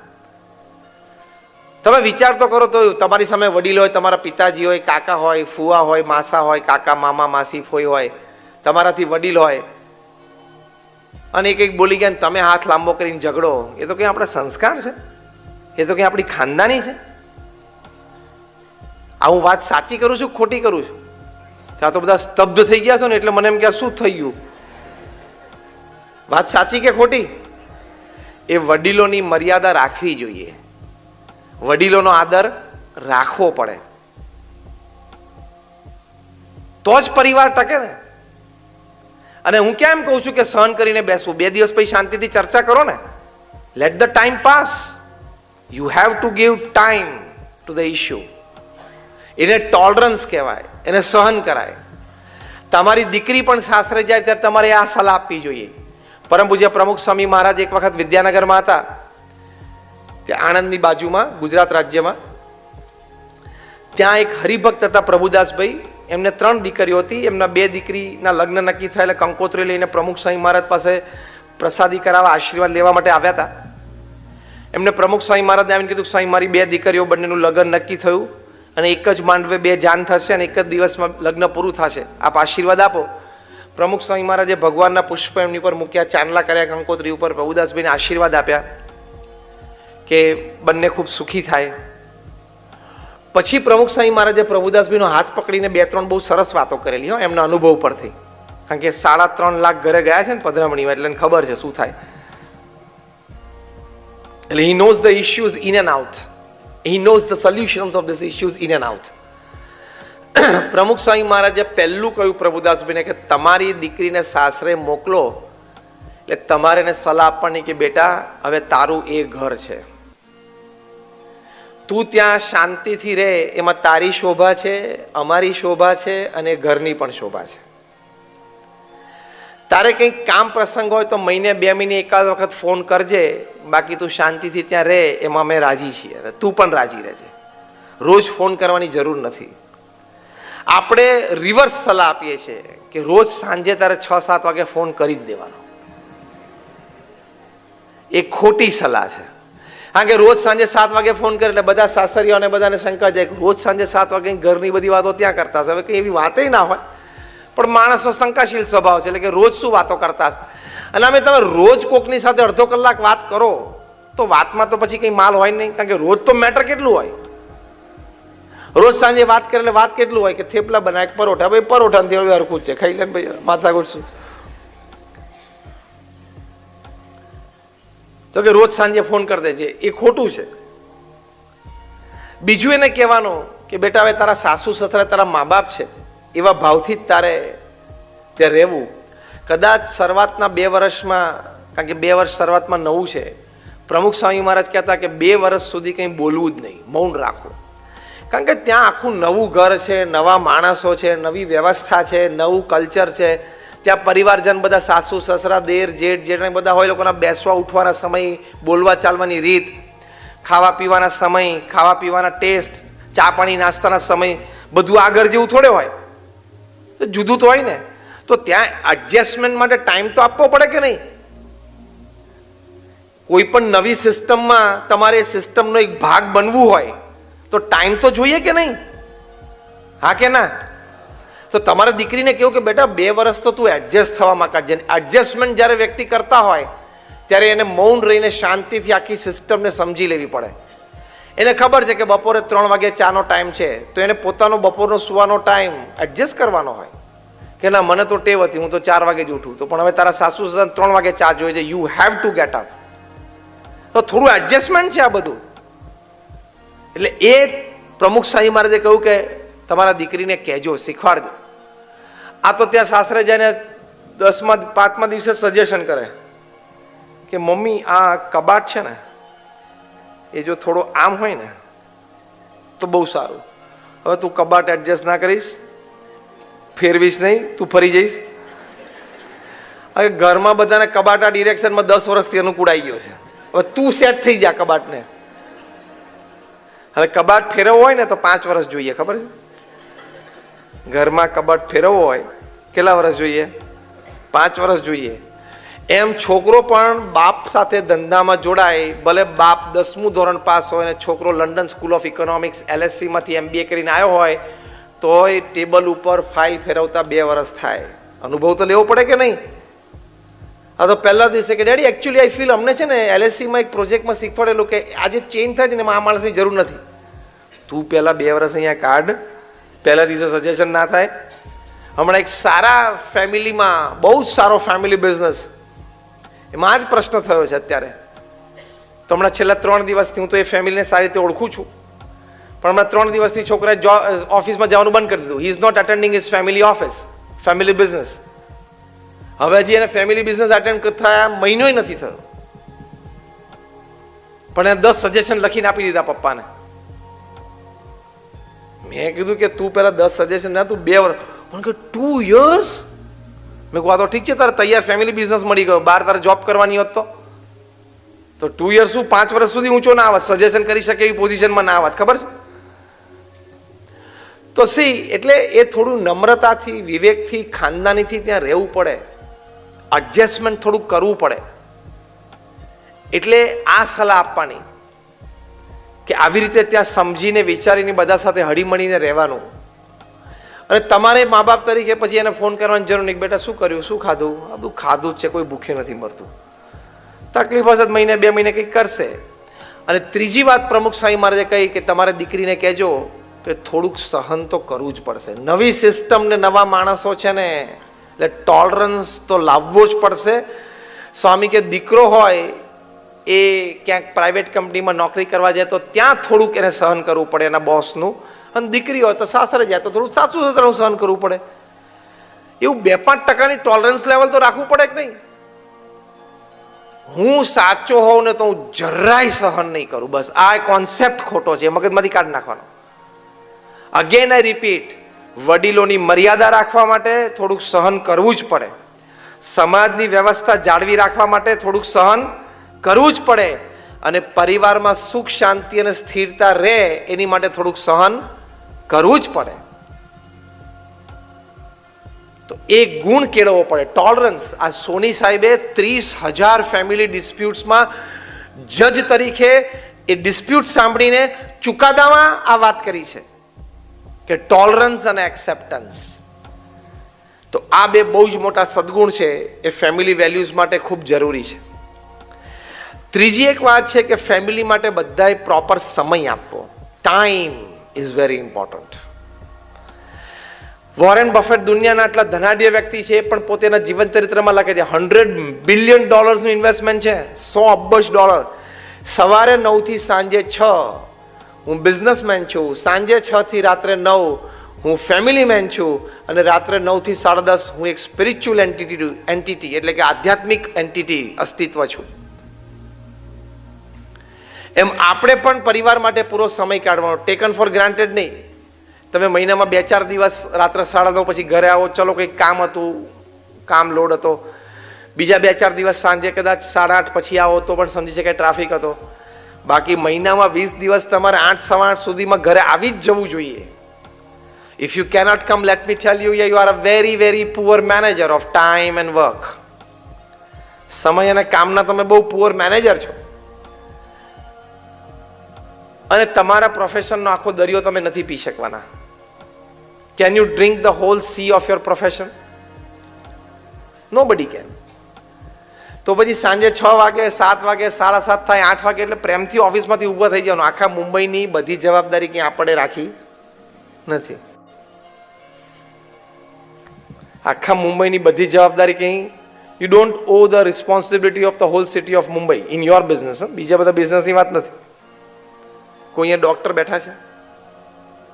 હજુ આ ડોક્ટર બેઠા છે. શેના ડોક્ટર છો તમે? ગાયનેકોલોજીસ્ટ છો.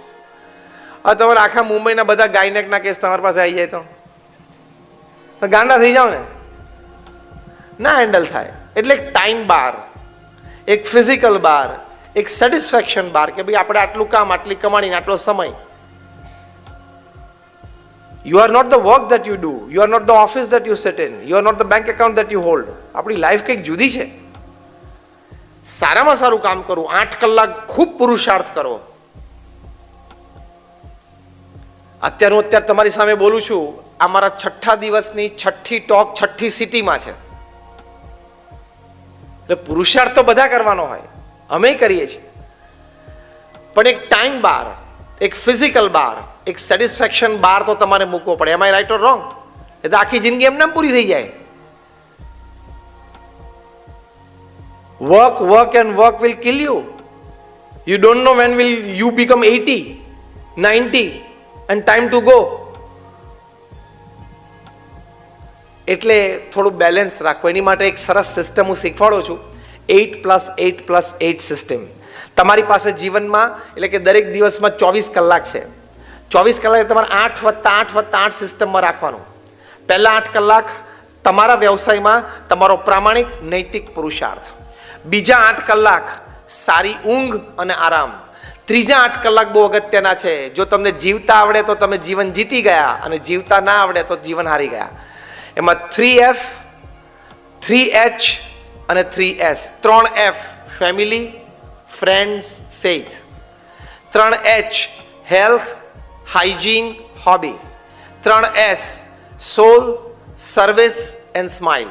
આ 9 વિભાગમાં તમારા ત્રીજા 8 કલાક આખા દિવસ દરમિયાન વ્યતીત થવા જોઈએ. તો બેલેન્સ લાઈફ તમે જીવ્યા કહેવાય, એક તરફી દોડ્યા ના કહેવાય.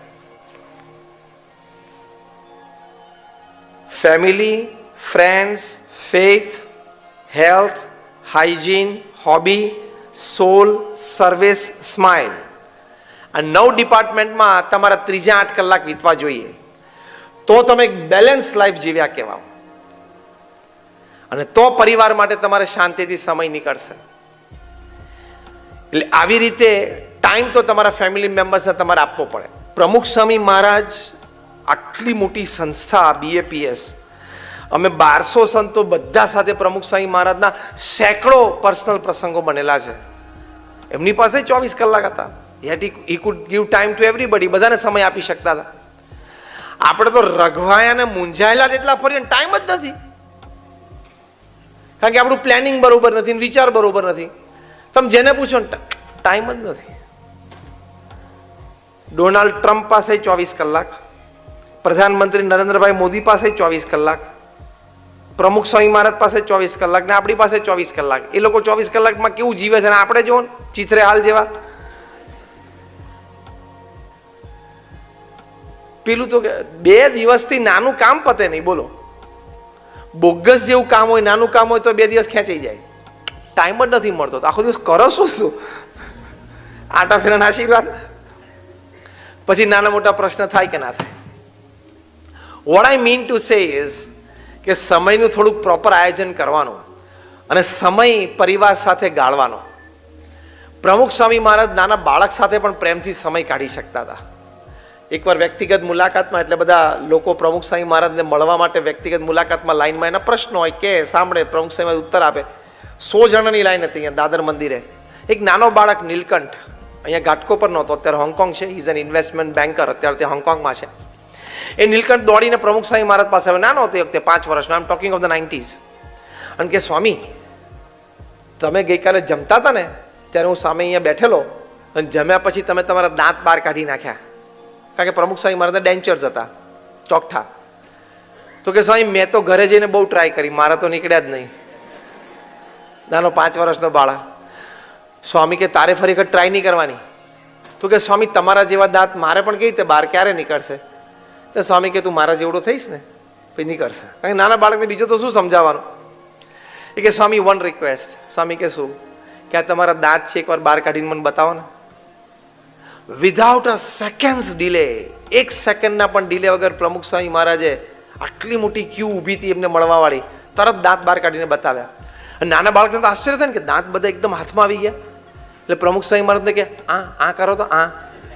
એટલે પ્રમુખ સ્વામી મહારાજે આમ મોઢું પોળું કર્યું હતું. બાળક એમની રીતે એમ જોઈ રહ્યું, મોઢા મેં કે દાંત નહીં, બધા હાથમાં આમ જોયા કરે. હા, પછી નાના બાળકને તો આશ્ચર્ય ને કે આમ આટલા બધા દાંત. એટલે પ્રમુખ સ્વામી મહારાજને કે સ્વામી, અડું આમ દાંતને અડું એમ.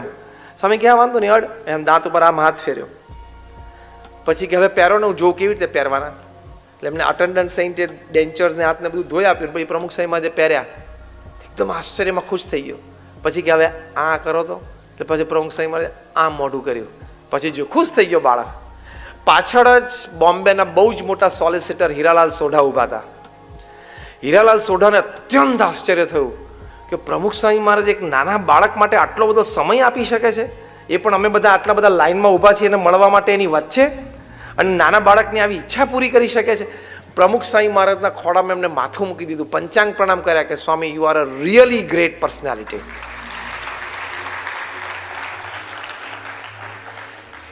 પ્રમુખ સ્વામી મહારાજ આટલા બધા વ્યક્તિઓ માટે આટલો સમય કાઢી શકે તો આપણે તો આપણા 4-5 માટે જ કાઢવાનો છે. ઘણા તો 2-3 જ છે. તો એટલો સમય આપણે ના નીકળે? Yes or no? You have not planned your day વેલ.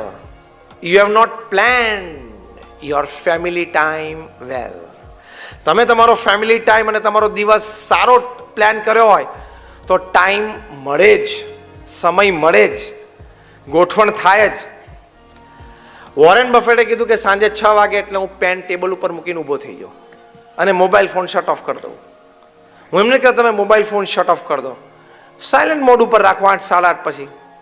અહીંયા બેઠેલા આપણે કોઈને એવો મોટો વહીવટ નથી કે રાત્રે 11 વાગે 10 કરોડની વાતો ઊભી થાય છે. તો એ રાત્રે 11:30 વાગ્યા સુધી, 11:45 વાગ્યા સુધી મોબાઈલ ચાલુ. રાત્રે 12 વાગે સુવા જાય ને તો પાછું એકવાર ડેટા ચાલુ કરીને વોટ્સએપ જોઈ લે. કંઈ છે? કંઈ નથી. તું કંઈ સેલિબ્રિટી છું? રાતે તારે 11:30 વાગે કંઈક હોય, તારા ઇન્સ્ટાગ્રામ ઉપર કંઈ 2 મિલિયન ફોલોવર્સ છે, પણ 11:30 વાગ્યા સુધી 12 વાગ્યા સુધી મોબાઈલ ચાલુ રાખો. આ gadget It is made to serve us. The reverse has happened. We have become the slaves of it. આપણે એના ગુલામ થઈ ગયા છીએ. દર ત્રીજી મિનિટે આપણે ગમે ત્યાં બેઠા હોય, ગમે ત્યાં પ્રસંગ હોય, દર ત્રીજી મિનિટે આપણો હાથ મોબાઈલને જો અડે નહીં ને તો આપણે ડિસ્ચાર્જ થઈ જવા માંડીએ. મોબાઈલ તો જ્યારે ચાર્જ ને ડિસ્ચાર્જ થાય ત્યારે આપણે ડિસ્ચાર્જ થવા માંડીએ. 3 મિનિટે ખાલી જોઈએ કંઈક છે, કંઈક છે. તું સેલિબ્રિટી નથી. રાતે 11:30 વાગે તમે ફોન એટલે ચાલુ રાખો છો કે કદાચ 11:30 વાગે દિલ્હીથી પ્રધાનમંત્રી કાર્યાલયમાંથી નરેન્દ્રભાઈનો ફોન આવે તાત્કાલિક મારી ઉપર, અને એક જોઈન્ટ પાર્લામેન્ટરી કમિટી બનાવવાની હોય, મને 2G 3G scam, spectrum, call, Rafale deal એના વિશે બહુ માહિતીઓ છે. એટલે કદાચ પ્રધાનમંત્રી એક જોઈન્ટ પાર્લામેન્ટરી કમિટી જેપીસી બનાવે અને મને મેમ્બર તરીકે એ પાર્લામેન્ટરી બોર્ડ ઉપર લે, અને રાતે 11:30 વાગે નરેન્દ્રભાઈનો ફોન આવે ને ઉપાડી ના શકું તો દેશની બહુ મોટી અસેવા થઈ જશે, એવું તમને લાગે? તારા જેવા એમની પાસે 130 કરોડ છે. તું સૂઈ જા.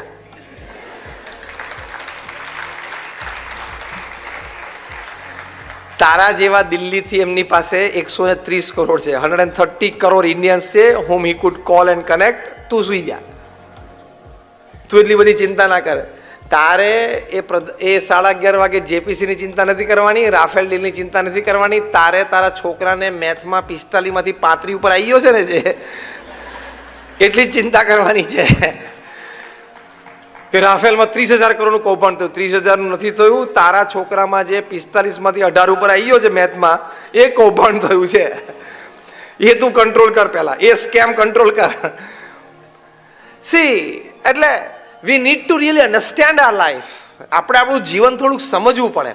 આ બધી તમે માહિતી ન રાખો એવું નથી કહેતા. એઝ એન એક્ટિવ સિટીઝન, એક સારા નાગરિક તરીકે આપણા દેશની બધી કાર્યવાહી વિશે આપણને માહિતી હોવી જ જોઈએ. Even I keep it. બધાએ આપણે રાખવી જોઈએ, કારણ કે વી આર ઓલ એક્ટિવ સિટીઝન્સ. કોકની સાથે વાત થાય, કોકની સાથે ચર્ચા થાય તો આપણે બધો ખ્યાલ હોય એની ના નથી કહેતો. તમે ન્યૂઝપેપર વાંચો, ટીવી ચેનલ જુઓ માહિતી માટે, ઇટ્સ ફાઇન, ઇટ્સ ઓકે, પણ સાથે આ બધી વસ્તુ પણ તો હોવી જોઈએ ને. એકેય જગ્યાએથી ફરિયાદ ના આવી જોઈએ. તમારા બધા રોલ તમારે બરોબર ભજવવાના. As a husband, as a wife, as a brother, as a sister, as a son, as a daughter, as a neighbour, as a relative, as a friend, બધા રોલ પરફેક્ટ ભજવવાના. એક પણ જગ્યાએથી ફરિયાદ ના આવવી જોઈએ. અને બધા તમારી પર ખુશ રહેવા જોઈએ, તો જીવન જીવ્યા કહેવાય. ફેમિલી પણ એમ કહે કે ટાઈમ બહુ આપે છે, ટાઈમે ઘરે આવી જાય છે, બધા સાથે જમીએ છીએ. ફ્રેન્ડ પણ એમ બોલે કે જ્યારે મારી જરૂર હોય તો ફોન કોલ કરો, કલાકમાં હાજર થઈ ગયો. 2 વખત એવા પ્રસંગ બન્યા. બધી જગ્યાથી આપણા તરફથી યસ આવી જોઈએ. 70 વર્ષની ઉંમરે આપણા પ્રધાનમંત્રી શ્રી આટલું કામ કરી શકતા હોય તો આપણે તો બધા 35-40 વાળા જ બેઠા છીએ. થાય કે ના થાય? If you decide, you can. Yes or no? If you decide, you can. તમે નક્કી કરો તો બધું કરી શકે. એટલે સમય વેપારમાં પણ આપીએ, નોકરી ધંધા વેપાર આપણે જે કરતા હોય એમાં, આપણો પરિવાર છે, મિત્ર મંડળ છે એમાંય આપીએ, આપણા કોઈ મોજ શોખ હોય એની માટે પણ આપીએ, આપણું સ્વાસ્થ્ય હેલ્થ મેન્ટેન કરવાનું છે એની માટે પણ આપીએ. બધા માટે સમય નીકળે. ભગવાને બહુ સમજીને 24 કલાક ગોઠવ્યા છે. ઘણા મનમાં એમાં કહ્યું થોડુંક 26-26.5 જેવું ગોઠવ્યું હતું. દિવસમાં જે 24 કલાક ગોઠવાના છે, જો 24 ના બદલે 26-28 હોત ને તો મારે બહુ ટાઈમની જરૂર છે. તારા કરતા ઉપરવાળો વધારે બુદ્ધિશાળી છે, એને 24 ગોઠવ્યા છે, બરોબર છે. તું 26 ને 28 ની વાત ના કરીશ. એટલે સમય બધા માટે બહુ જ સારો ગોઠવાયેલો છે. If you can manage your time well, you can do everything with no complaints from any quarters. કોઈ પણ ક્ષેત્રમાંથી આપણા માટે ફરિયાદ ના આવે એવું ગોઠવી શકાય છે. એટલે સમય આપણે બરોબર આપવાનો. બીજી એક અગત્યની વાત છે જે પરિવારમાં વિખવાદનું કારણ બને છે, અને એથી આપણે બહુ જ ચેતતા રહેવું પડે તો આપણે family becomes a home of happiness. એ તમારું social media. Again, I am not against social media. એનાથી કનેક્ટિવિટી ખૂબ સારી છે, સંદેશાની આપ લે ફાસ્ટ થઈ શકે છે. કોઈને કંઈ જરૂરિયાત હોય તો ગ્રુપમાં મેસેજ મૂકે તો મદદ બહુ જલ્દી મળી શકે છે. આ બધા જ એના ખૂબ લાભ છે. And I'm not against it. Even I use it.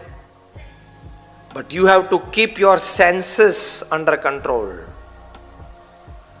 તમે નવરા બેઠા એટલે નેટ ઉપર જઈ કે યુટ્યુબ પર જઈને ગમે તે સાઇટ ખોલો ને ગમે તે જોવો, એ તો ખોટું જ છે.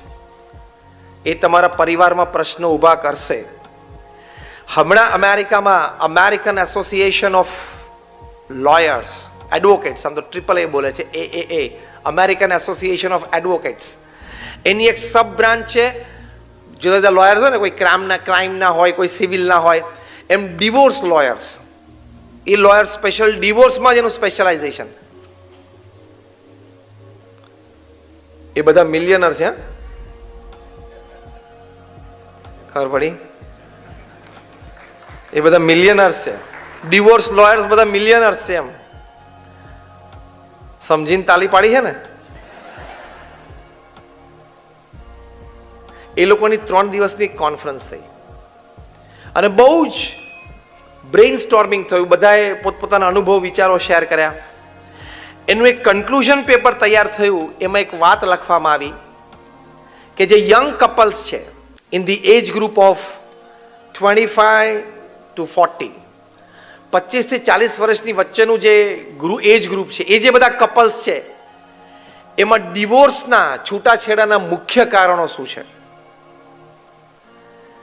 તો મુખ્ય કારણમાં એક મોટું કારણ નક્કી થયું, over exposure to social networking sites. Social networking sites તમે ઓપન કરો એટલે તમારે જાત જાતની વ્યક્તિઓ સાથે સંબંધો શરૂ થવાના. એમાં ખોટા સંબંધ શરૂ થશે જ અને પરિવારમાં પ્રશ્ન આવશે જ. તારા ઘરમાં 5 જણા જેનું નેટવર્કિંગ સરખું કર ને પહેલા, અને એ સિવાયના નજીકના 5, 10, 15 છે એનું નેટવર્કિંગ કર ને. તે કોક રશિયામાં બેઠો ને બ્રાઝિલમાં બેઠો, એની જોડે તારે શું ચેટ કરવાની જરૂર છે? તું નથી એને ઓળખતો, તારે નથી જિંદગીમાં કોઈ દાડો એને મળવાનું છે ને કોઈ દાડો. અને એકચ્યુઅલી તમને એ વ્યક્તિનું બેકગ્રાઉન્ડ ખબર નથી, એ ક્રિમિનલ છે કે નહીં તમને ખબર નથી, એને તારા જેવા 17 ને છેતરી નાખ્યા છે કે નહીં એ તમને ખબર નથી, અને ઘણી વખત તો એ પુરુષ છે કે સ્ત્રી છે એ તમને ખબર નથી. હા કે ના બોલો? અને ચેટિંગ કરતો હોય, પુરુષ હોય સ્ત્રી રૂપે ચેટિંગ કરે, સ્ત્રી હોય પુરુષ રૂપે કરે, છે કે નહીં? એ તો હવે આધાર કાર્ડ લિંક થશે સોશિયલ મીડિયા સાથે, આધાર કાર્ડ લિંક થશે પછી ખબર પડશે કે હું જેને જોડે ચેટિંગ કરતો હતો અને જેનો ડોલી સમજતો હોય તો ભગો ભાઈ છે. એ પછી ખબર પડશે. આધાર કાર્ડ લિંક થશે. હવે 23 મે પછી કાર્યવાહી શરૂ થશે નહીં. એટલે તમને આઈડેન્ટિટી ખબર નથી હોતી સામેવાળી વ્યક્તિની ઘણી વખત. એમ આઈ રાઈટ ઓર રોંગ? અને પછી તમે ચેટિંગ કરો ને તમારો ટાઈમ કાઢો, પછી તમારા લાઈફ પાર્ટનરને શંકા જાય કે ના જાય? જાય જ. પ્રશ્ન થવાના જ છે. અને તમે ગમે તેલા સજ્જનો, ના ના ના, ઇટ્સ ઇટ્સ અ ફ્રેન્ડશિપ. હવે ફ્રેન્ડશિપના 15 અર્થ થાય છે, ખબર તને? It was just a friendship. પણ ફ્રેન્ડશિપમાં 15 અર્થ અને 15 રિઝલ્ટ બહાર આવે છે. હા કે ના? એમ ઢીલા પડી ગયા આ પાડવામાં? યંગસ્ટર્સને બધાને પૂછ્યું, ફ્રેન્ડશિપના 15-25 અર્થ થાય છે કે નહીં? અને 15-25 જાતના પરિણામ બહાર આવે છે કે નહીં? Yes or no? 15 to 20 types of meanings and 15 to 20 types of end results comes out of one word, friendship. તો પછી આમાંથી પ્રશ્નો બાદ કેટલા ચીટિંગના કેસ ઊભા થાય છે, કેટલા ફોર્જરીના કેસ ઊભા થાય છે, અને મર્ડર પણ થાય છે. સાયબર ક્રાઇમમાં મર્ડર આવી ગયું. તો તારે શું જરૂર છે પણ અહીંથી બેઠા બેઠા તારે રશિયામાં અને બ્રાઝિલમાં વાતો કરવાની? તારે નથી 2-5-15 સારા મિત્રો, તારા પરિવારજન 2-5 નથી, એમાં ટાઈમ કાઢ ને જેની જોડે તારે રહેવાનું છે. એટલે સોશિયલ નેટવર્કિંગ સાઇટ તો તમારે કોઈ દિવસ ઓપન કરવાની જ નહીં. આ હું તમને ગોલ્ડન સલાહ આપું છું. એમાં પરણેલા હોય ને એ તો કરતા જ નહીં. નહીં તો ક્યાંક જો ખોટું કનેક્શન ચાલુ થઈ ગયું ને તો રિલેશનશિપ બધી તૂટી જશે, પરિવાર બધો વિખવાદમાં આવી જશે. અને પછી કે એટલું સ્ટ્રેસ રહેશે સ્વામી બોલો, I was innocent. But even when you are innocent, you put your finger inside the plug, electricity doesn't know you are innocent. તમે કહો મેં તો ભોળા ભાવે પ્લગ માંગણી નાખી, પણ તે ભોળા ભાવે નાખી, પણ ઇલેક્ટ્રિશિયન ક્યાં ખબર છે કે તે ભોળા ભાવે નાખી છે? એ તો તને ચોટાડી જ દેશે. એમ કે મેં તો એમને સ્વામી આમ સોશિયલ નેટવર્કિંગ કરતો હતો, પણ એમાં લાગી ગયું તો લાગી ગયું, પછી પતી ગયું, લાગી ગયું એટલે પતી ગયું. એટલે એની આપણને કોઈ જરૂર નથી. આ અમેરિકન એસોસિએશન ઓફ એડવોકેટ્સે કહ્યું કે one of the biggest reasons for divorce in young couples in the age group of 25 to 40 is overexposure to social networking sites. એટલે આનું ખૂબ ધ્યાન રાખજો, નહીં તો આ family the home of happiness એના બદલે ફેમિલી ધ હોમ ઓફ વરી એવું થઈ જશે. એટલે એનું પણ આપણે અત્યંત ધ્યાન રાખવાનું. પ્રમુખ સ્વામી મહારાજ તો આ વાત બહુ જ વખત કરતા, કારણ કે એમના વિશાળ અનુભવ પરથી આ વાત કરતા. એમની દેશી ભાષામાં એક સરસ શબ્દ એ બોલતા, એક વાક્ય બોલતા, એમાં આ અર્થ સમાયેલો હતો. એ પોતે કહેતા, બે વાક્યો એ બોલતા. સ્વામી કે દૂરદર્શનનું નામ જ એ છે કે દૂરથી દર્શન, નજીક જ નહીં. એ વખતે તો બધી ટીવી ચેનલ્સ બીજી શરૂ નહોતી થઈ. અને બીજી એ વાત કરતા કે ઈમેલ એટલે ઈ-મેલ, નહીં તો ખોટો ભરાઈ જાય છે. એટલે વર્ક સંબંધી હોય, ઓફિસ સંબંધી હોય, કમ્યુનિકેશન એ કરવું, એમાં ના નહીં, પણ ખોટી જગ્યાએ આમાંથી જ ભરાઈ જવાય છે. પ્રમુખ સ્વામી મહારાજ એ કહેતા, એમને એક વખત ઇન્ટરવ્યુમાં અમેરિકામાં પૂછ્યું કે ઇન્ટરનેટ ને કમ્પ્યુટર છે એ આશીર્વાદ રૂપ છે કે શ્રાપ છે? પ્રમુખ સ્વામી મહારાજે બહુ જ સુંદર ઉત્તર આપેલો કે વિવેકથી વાપરે તો આશીર્વાદ છે, વિવેક ચૂકે તો શ્રાપ છે. આ પ્રમુખ સ્વામી મહારાજે એમના વિશાળ અનુભવ અને શાણપણામાંથી આ વાત કરેલી કે આ બધી મોડર્ન ટેકનોલોજી અને ગેજેટ્સ એની વાપરવાની ના નથી. એ બધું આપણા ઉપયોગ માટે ખૂબ સારું છે, પણ જો વિવેક રાખીએ તો. વિવેક ચોકી જઈએ તો એ ભારે શસ્ત્ર છે. A knife can operate upon a person and the same knife can kill the person. Murder પણ કરી શકે ને.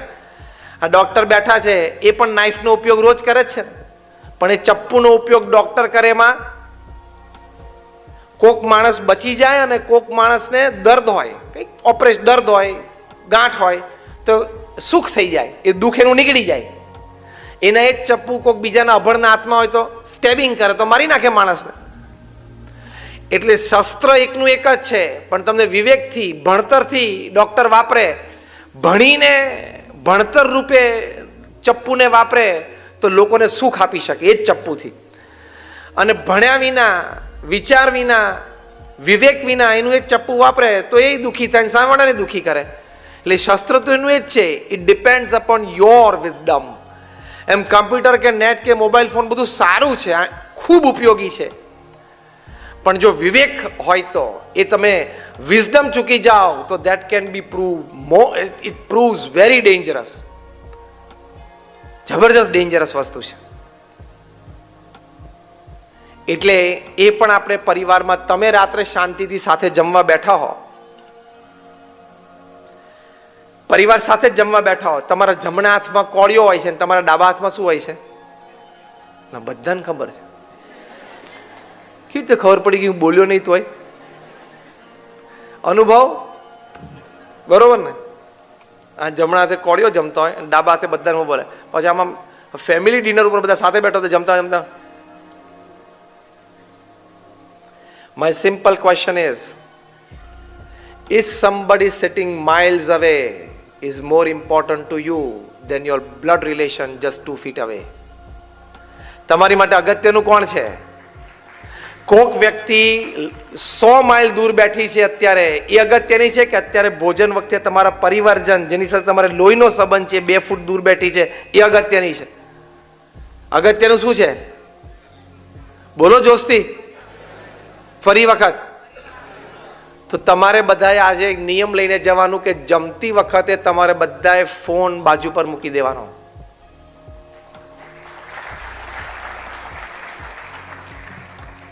એ બાજુ પર મૂકશો ને ત્યાં સુધીમાં રતન ટાટા, મુકેશ અંબાણી અને નરેન્દ્રભાઈનો ફોન તમારી ઉપર નહીં આવે, એની હું તમને બાંયધરી આપું છું. નહીં આવે, હા, ચિંતા ના કરતા.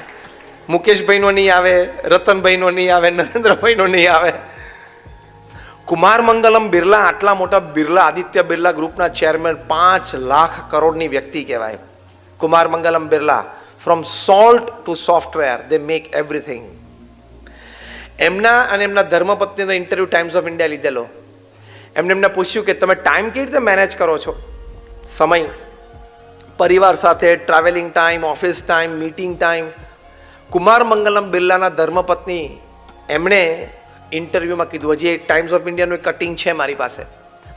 કુમાર મંગલમ બિરલાના વાઈફે કહ્યું કે અમારા બિરલા હાઉસમાં એક રિવાજ છે કે રાત્રે 8 વાગે એટલે અમારે બધાએ અમારો મોબાઈલ ફોન અમારા માતૃશ્રીને જમા કરાવી દેવાનો, ઇન્ક્લુડિંગ કુમાર મંગલમ બિરલા.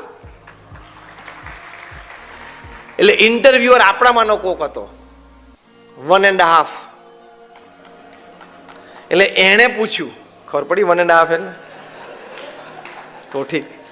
એટલે આપણા જેવો કોઈક 1.5 હતો એને પૂછ્યું કે sir then what do you do after that, as if life does not exist without a mobile. Mobile વગર તેને લાઈફ જ નથી. સર પછી તમે શું કરો? કુમાર મંગલમ બિરલાએ કહ્યું, એમના વાઈફે કહ્યું કે 8 વાગે બધા ડિનર ટેબલ ઉપર આવી જવાનું. 8 થી 8:45 અમારો જમવાનો સમય છે. 8:45 થી 9:30 ત્યાં બેસીને અમે વાતો કરીએ, ફેમિલી હિસ્ટ્રી હોય, કોઈ ઇવેન્ટ આવતો હોય ફેમિલીમાં, કંઈક બીજી ચર્ચા હોય, કરંટ અફેર્સ હોય. 8 થી 9:30 બધા મોબાઈલથી દૂર રહે છે. કોની વાત કરું છું?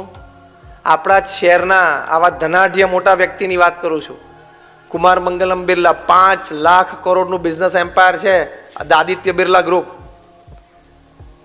હવે એને 8 થી 9:30 નથી વાંધો આવી જતો તો તને થાણામાં શું વાંધો આવી જવાનો છે? તું 1.5 કલાક ફોનને નહીં અડે તો. પણ આપણે એટલા બધાની જોડે અટેચ થઈ ગયા છે. એટલે આ નિયમ આવા મહા મોટા પરિવાર 9:30 વાગે બધાને મોબાઈલ એના માતૃશ્રી પાછો આપે. 5-10 મિનિટ માટે ઇમરજન્સી હોય, અર્જન્સી હોય, એવું કંઈક ચેક કરી લે. કામની વાત હોય તો મેસેજ કરી દે, tomorrow morning 10 AM at the office, call me then. સવારે 10 વાગે ઓફિસ છું ત્યારે મને વાત કરજો. ફિનિશ, મૂકી દેવાનો ફોન. ક્યાં આપણે આખો દરિયો પી જવો છે? તો તમે સરસ લાઈફ જીવી શકશો. અને આપણે તો સવારના પોરમાં ઉઠીએ ને પહેલું કામ મોબાઈલ ખોલે, ડેટા ચાલુ કરીને વોટ્સએપ ને બી ખુશ થાય. 60 ચેટ, 90 મેસેજ.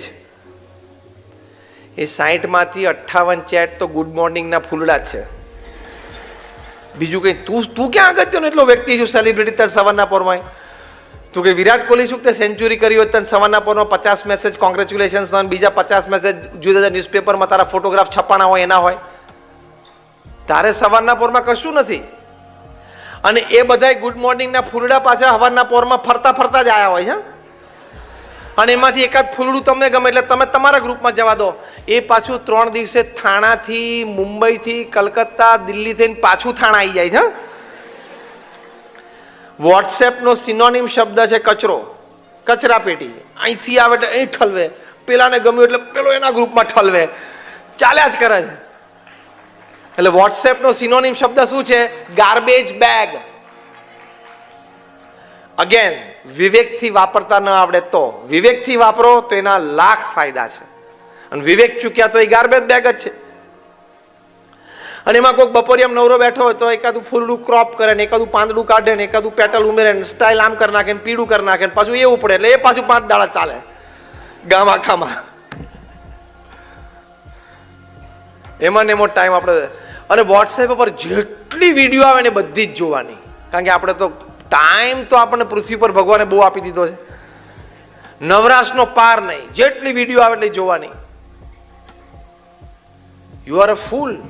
એટલો બધો કચરો મગજમાં નખાય. હું જ્યારે કોર્પોરેટ્સને વાત કરું છું, આ પ્રોફેશનલ્સને, ચાર્ટર્ડ એકાઉન્ટન્ટ્સ, ડોક્ટર્સ, એન્જિનિયર્સને વાત કરું, I tell them what is sugar to a diabetic patient is loads of information to human mind. Diabetes જેને હોય એને તમે આટલી બધી ખાંડ મોઢામાં મૂકીને ખવડાવી દો તેની શું હાલત થાય? એમ આટલી બધી ઇન્ફોર્મેશન, તમે અયોગ્ય ઇન્ફોર્મેશન, ન જોઈતી એવી માહિતી મગજમાં સવારથી નાખ કરો. અને બધી વાતમાં ચર્ચા.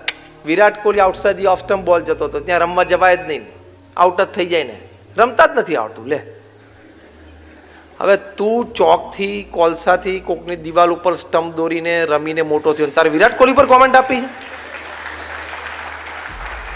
તારી હેસિયત છે? પણ બધે સલાહ આપવાની. કોકની જાન જોવે ને તો થોડીક વાર જોઈને કે 2 જણા જામતા નથી. લે, તારે પણ ક્યાં ઓપિનિયન આપવાનો છે? તારો ઓપિનિયન કોઈએ માંગ્યો પણ નથી અને તું એક્સપ્રેસ થાય છે ને તારી મૂર્ખામી છે. You are a full. Who ask you for this? અને કદાચ બે જણાનું જામ્યું ને છૂટું પડ્યું તો એકાદાની જવાબદારી તારી છે. મૂકને માથાકૂટ. અને બે નક્કી કર્યું એમાં તને વચ્ચે રાખેલો. માથાકૂટ મૂકને સવારે. પણ આવી આપણી બોગસ માનસિકતા. આપણે લગ્નમાં ગયા પેલા એને પહેરતા જ નથી આવડતું, આવું કપડાં થોડે પહેરાય. પણ હવે એને જે ગમ્યું એ પહેર્યું, તને જે ગમ્યું તું પહેર્યું, મૂકને માથાકૂટ. આપણું આવું ચીપ માઇન્ડ છે, આટલું બધું આપણું વીક માઇન્ડ છે.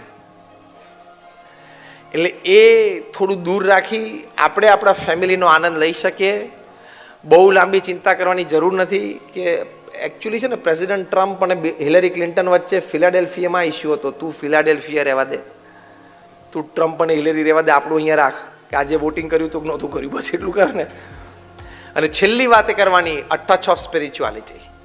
તમે પરિવારમાં સાથે આપણે કહેવત નાનપણથી ભણતા આવ્યા છીએ, a family that it's together, a family that plays together, a family that sits together, lives together. એ આપણે નાનપણથી એ બીજા ચોથા ધોરણમાં હતા ત્યારથી આપણે શીખતા આવ્યા છે. એમાં વાતું મને a family that prays together. પ્રમુખ સ્વામી મહારાજના જન્મ શતાબ્દી મહોત્સવ નિમિત્તે એમના જીવનનો એક બહુ જ મોટો સંદેશ છે. એ પોતે કહેતા ઘર સભા નિત્ય કરવી, ઘર સભાથી વિશ્વ શાંતિ થશે. પોતે કહેતા ઘર સભા એટલે શું? અઠવાડિયામાં 2 વખત તમારે બધા ફેમિલી મેમ્બરે સાથે બેસવું ફોર અ સ્પિરિચ્યુઅલ સેશન.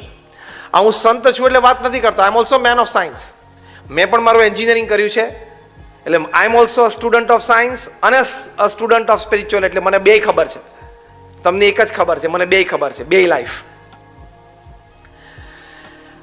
50,000થી વધારે સર્વેઝ અને એક્સપેરિમેન્ટ્સ થયા છે. નેશનલ ઇન્ટરનેશનલ કોન્ફરન્સીસ અને સેમિનાર્સમાં પ્રસ્તુત થયા છે કે જેમાં અધ્યાત્મથી વ્યક્તિગત જીવનમાં, પારિવારિક જીવનમાં, વ્યવસાયિક જીવનમાં કેટલા બધા લાભ છે. ફિઝિકલ, મેન્ટલ, ઇમોશનલ હેલ્થમાં કેટલા બધા લાભ છે. અઠવાડિયામાં 2 વખત તમારે બધા પરિવારજનોએ સાથે મળવું, 20-25 મિનિટનું એક સેશન કરવું. એમાં પ્રથમ 5 મિનિટ તમે જે પણ ભગવાનમાં માનતા હોય ભગવાનનું નામ સ્મરણ કરવું.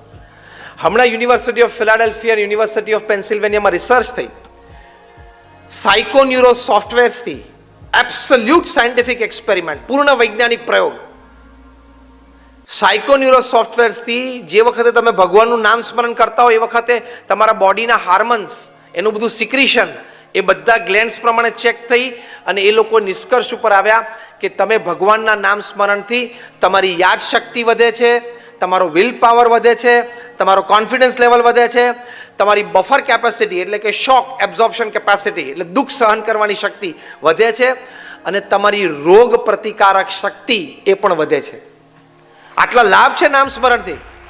તમે અત્યારે પણ યુનિવર્સિટી ઓફ ફિલાડેલ્ફિયાની વેબસાઇટ ઉપર જજો, તમને રિપોર્ટ મળશે. ડોક્ટર એન્ડ્રયુ ન્યુબર્ગ અને ડોક્ટર H.G. કોઈંગ, એમણે આ રિસર્ચ કરી છે. સાયન્ટિફિક છે, એબ્સોલ્યુટલી સાયન્ટિફિક. આવા તો મારી પાસે 500 વાતો છે. જે આપણા અધ્યાત્મની વાતો છે બધી સાચી છે. એટલે 5 મિનિટ ભગવાનનું નામ સ્મરણ, પછી 10 મિનિટ આપણા કોઈ સદગ્રંથ વાંચવાના. રામાયણ હોય, મહાભારત હોય, પ્રમુખ સ્વામી મહારાજ જેવા મહાન સંતનું જીવન ચરિત્ર હોય. તમારે જે પણ શીખવું હશે, જે પણ સમજવું હશે, એવા મહાન ગ્રંથોમાંથી તમને માર્ગદર્શન મળશે જ. અહીંયા તમે બેઠા છો એટલા નહીં, 7 અબજની વસ્તીમાં કોઈ વ્યક્તિ પૃથ્વી પર એવી નથી કે જેના જીવનનો કોઈ પણ પ્રસંગ રામાયણ કે મહાભારતમાં ના હોય. આઈ ચેલેન્જ એન્ડ ગેરંટી. તમે જોજો, તમારા જીવનનો કોઈ પણ પ્રસંગ તમે પિકઅપ કરજો, એ રામાયણ કે મહાભારતમાં ક્યાંક બન્યો જ હશે. તમને સીધું કાઉન્સેલિંગ મળી જાય જો બરોબર વાંચ્યું હોય તો, કે આમાં મારે કેવી રીતે રહેવાનું, કેવી રીતે વર્તવાનું, કેવી રીતે વિચારવાનું. એટલીસ્ટ કંઈ ઘરમાં પ્રશ્ન ઊભો થાય તમને એટલી તો ખબર પડે કે મારો રોલ શું છે આ પ્રશ્નમાં. કે આ પ્રશ્ન જ ઊભો થયો ઘરમાં, એમાં હું રામ છું, કઈ છું, દશરથ છું કે મંથરા છું, એટલી તો ખબર પડે તમને. મેનેજમેન્ટની દ્રષ્ટિએ, સોશિયલ રિલેશનશિપ અને હેલ્થની દ્રષ્ટિએ એવું કહે છે કે the moment you know your role in the problem is half solved. પ્રશ્ન કંઈક પ્રોબ્લેમ ઊભો થયો ઘરમાં, એમાં તમારો રોલ શું છે તમને ખબર પડે ને તોય અડધું સોલ્યુશન આવી ગયું છે. પછી 5 મિનિટ આપણે કરવી, કોને શું વાત ગમી, શું ચર્ચા થઈ, એક્સચેન્જ. બસ પછી કંઈક દિવસ દરમિયાન સારી વાત હોય, એક્શન કરી પતે ને પછી બધા ઊભા થઈ જાઓ, ફિનિશ. આને પ્રમુખ સ્વામી મહારાજ ઘર સભા કહેતા. બીએપીએસ સંસ્થામાં હજારો પરિવાર નિત્ય ઘર સભા કરે છે, બધા ખૂબ સુખી છે. આ બધા પરિવારોમાં કંઈક સાસુ વહુના પ્રશ્નો હતા, વિખવાદ હતા, એ બધા દૂર થયા. બાપ દીકરા વચ્ચે ધંધામાં કંઈક વિખવાદ હતો, નિર્ણય સંબંધી, એ બધા દૂર થયા. ભાઈ ભાઈ વચ્ચે કંઈક નાના મોટા પ્રશ્ન હતા, એ બધા ડિઝોલ્વ થઈ ગયા. એવા હજારો પ્રસંગો બન્યા છે. આ પુસ્તક ઘર સભા એ અમારી સંસ્થા દ્વારા પ્રકાશિત થયું છે. એમાં જે તે વ્યક્તિની પરમિશન લઈને નામ પ્રસંગ વ્યવસ્થિત લખાયેલા છે. તો પ્રમુખ સ્વામી જેવા મહાન સંતના અનુભવ પરથી આ વાત કરે છે, વાત સાચી છે. તમે આજે અહીંયા આવ્યા છો ને, તો મારે તમને આ એક સારી વાત આપવી છે. અમે તો કંઈ પૈસા લઈને બોલતા નથી. હું તો 26 વર્ષથી બોલું છું. બીએપીએસના કોઈ પણ સંત, we don't have money, we don't keep money, we don't touch money. બરોબર છે ને? અમે તો નિસ્વાર્થ સેવા ભાવનાથી બોલીએ છીએ. એટલે અહીંયા હું બોલું છું કે મેં 1 રૂપિયો ચાર્જ નથી કર્યો. હવે તમારા સારા માટે અમે કહીએ છીએ. બાકી અમે અત્યારે મંદિરમાં શાંતિથી બેઠા હોય તો દાદરમાં મોટું 12 માળનું બિલ્ડિંગ છે, ઉપર બેસીને હિંચકા ખાઈને તો કોઈ પૂછે એમ નથી. આ તો તમારા સારા માટે અમે વાત કરીએ છીએ. For your good, for your happiness, for a wonderful your family life. બાકી અમને કોઈ સ્વાર્થ નથી. તમે આ પ્રયોગ કરજો. તમે આજે અહીંયા આવ્યા છો ને તમને એક આ સાચી ને સારી વાત જાણવા મળી છે, તો તમે આ પ્રયોગ કરજો, ઘરે ટ્રાય કરજો. 6 મહિના ટ્રાય કરજો. ના મળે તો ગમે ત્યારે 6 મહિના પછી આપણે મળશું, તમે પાછા આપી દો. સ્વામી તમે ખોટું શીખવાડી દો, આમાં કંઈ મજા ના આવી, એવું નહીં થાય. જેમ પેલા બિઝનેસ પ્રોડક્ટમાં પણ આઈએસઓ સ્ટાન્ડર્ડ હોય ને, અમારું પણ આઈએસઓ છે. આ એટલે નહીં વાંધો આવે. It's a perfect product. બાર બિઝનેસમાં આઈએસઓ પ્રોડક્ટ હોય ને, ઇન્ટરનેશનલ સ્ટાન્ડર્ડ ઓર્ગેનાઇઝેશન, એમાં અમારું પણ આઈએસઓ છે, ઇન્ટરનેશનલ સ્પિરિચ્યુઅલ ઓર્ગેનાઇઝેશન. એટલે અમારી પણ સ્ટાન્ડર્ડ પ્રોડક્ટ છે ઘર સભા. કારણ કે the beauty of character gives stability in the family, harmony in the family. Harmony in the family gives stability in the society. Stabilized societies come together to give law and order in the nation. Law and order in the nation brings world peace. A connection છે આખું. એટલે એ આ ઘર સભા important factor છે. University of કોલંબિયામાં research થઈ. સાંભળજો, આ બધી જ વાત હું બોલું છું ને સાયન્ટિફિક અને લોજિકલ છે. તમે એમ નહીં રાખવાનું કે આંધળી શ્રદ્ધાથી હું બોલું છું. યુનિવર્સિટી ઓફ કોલંબિયામાં રિસર્ચ થઈ કે if a family sits together for a religious rites and rituals, પ્રાર્થના માટે કે કોઈ પણ ધાર્મિક વિધિ વિધાન માટે જો પરિવારજન બધા સાથે બેસે અને કંઈક ધાર્મિક વિધિ વિધાન સાથે કરે, તેનો લાભ શું છે? યુનિવર્સિટી ઓફ કોલંબિયાની વેબસાઇટ ઉપર તમે વાંચી શકો છો. એમાં લખ્યું છે કે નિત્ય ધાર્મિક વિધિ વિધાન જે પણ સંપ્રદાય ધર્મમાં આપણે માનતા હોય, પણ સાથે બેસીને કંઈક થાય પરિવારજનો દ્વારા, તેના લાભમાં પહેલું લખ્યું કે પરિવારજનોને એકબીજા માટે ટોલરન્સ અને એક્સેપ્ટન્સની ભાવના વધે છે. આ હોમ ઓફ હેપીનેસ થયું કે નહીં? બીજું લખ્યું કે એ પરિવારના સંતાનોમાં એકેડેમિક રિઝલ્ટ સુધરે છે. તો આ પણ હોમ ઓફ હેપીનેસ થયું કે નહીં? ત્રીજું લખ્યું કે એવા પરિવારજનોનું સ્વાસ્થ્ય વધારે સારું રહે છે. તો આ પણ હોમ ઓફ હેપીનેસ થયું કે નહીં? આવા બધા 10, 15, 25 ફાયદા લખ્યા છે. માટે આટલું 1-2 પ્રયોગ તમે કરજો, લાભ ખૂબ થશે. તમારા લાભાર્થે વાત કરી છે. તો family the home of happiness, એટલે પરિવાર એ આપણા સુખનું સરનામું છે. ત્યાંથી આપણને મેક્સિમમ જોય મળે છે. દૂરથી વાંસ અને શેરડી બે સરખી લાગે, પણ વાંસને ચાવો તો દાંત તૂટે અને શેરડીને ચાવો તો રસ મળે. એમ બહાર ગમે તેટલું સુખ હોય, હોટલ કે રેસ્ટોરન્ટ કે ડિસ્કોથી કે ડિનર કે રેસ્ટોરન્ટ કે friends, fame, prosperity, money, office, project, એ બધામાં પણ સુખ રહ્યું છે. પણ એ બધા કરતાં 100 ગણું સુખ ફેમિલી લાઈફમાં રહેલું છે. એ આપ સૌ સારી રીતે માણી શકો, એ ભગવાન સ્વામિનારાયણના ચરણોમાં પ્રાર્થના. Thank you very much. My prayers for all of you. જય સ્વામિનારાયણ.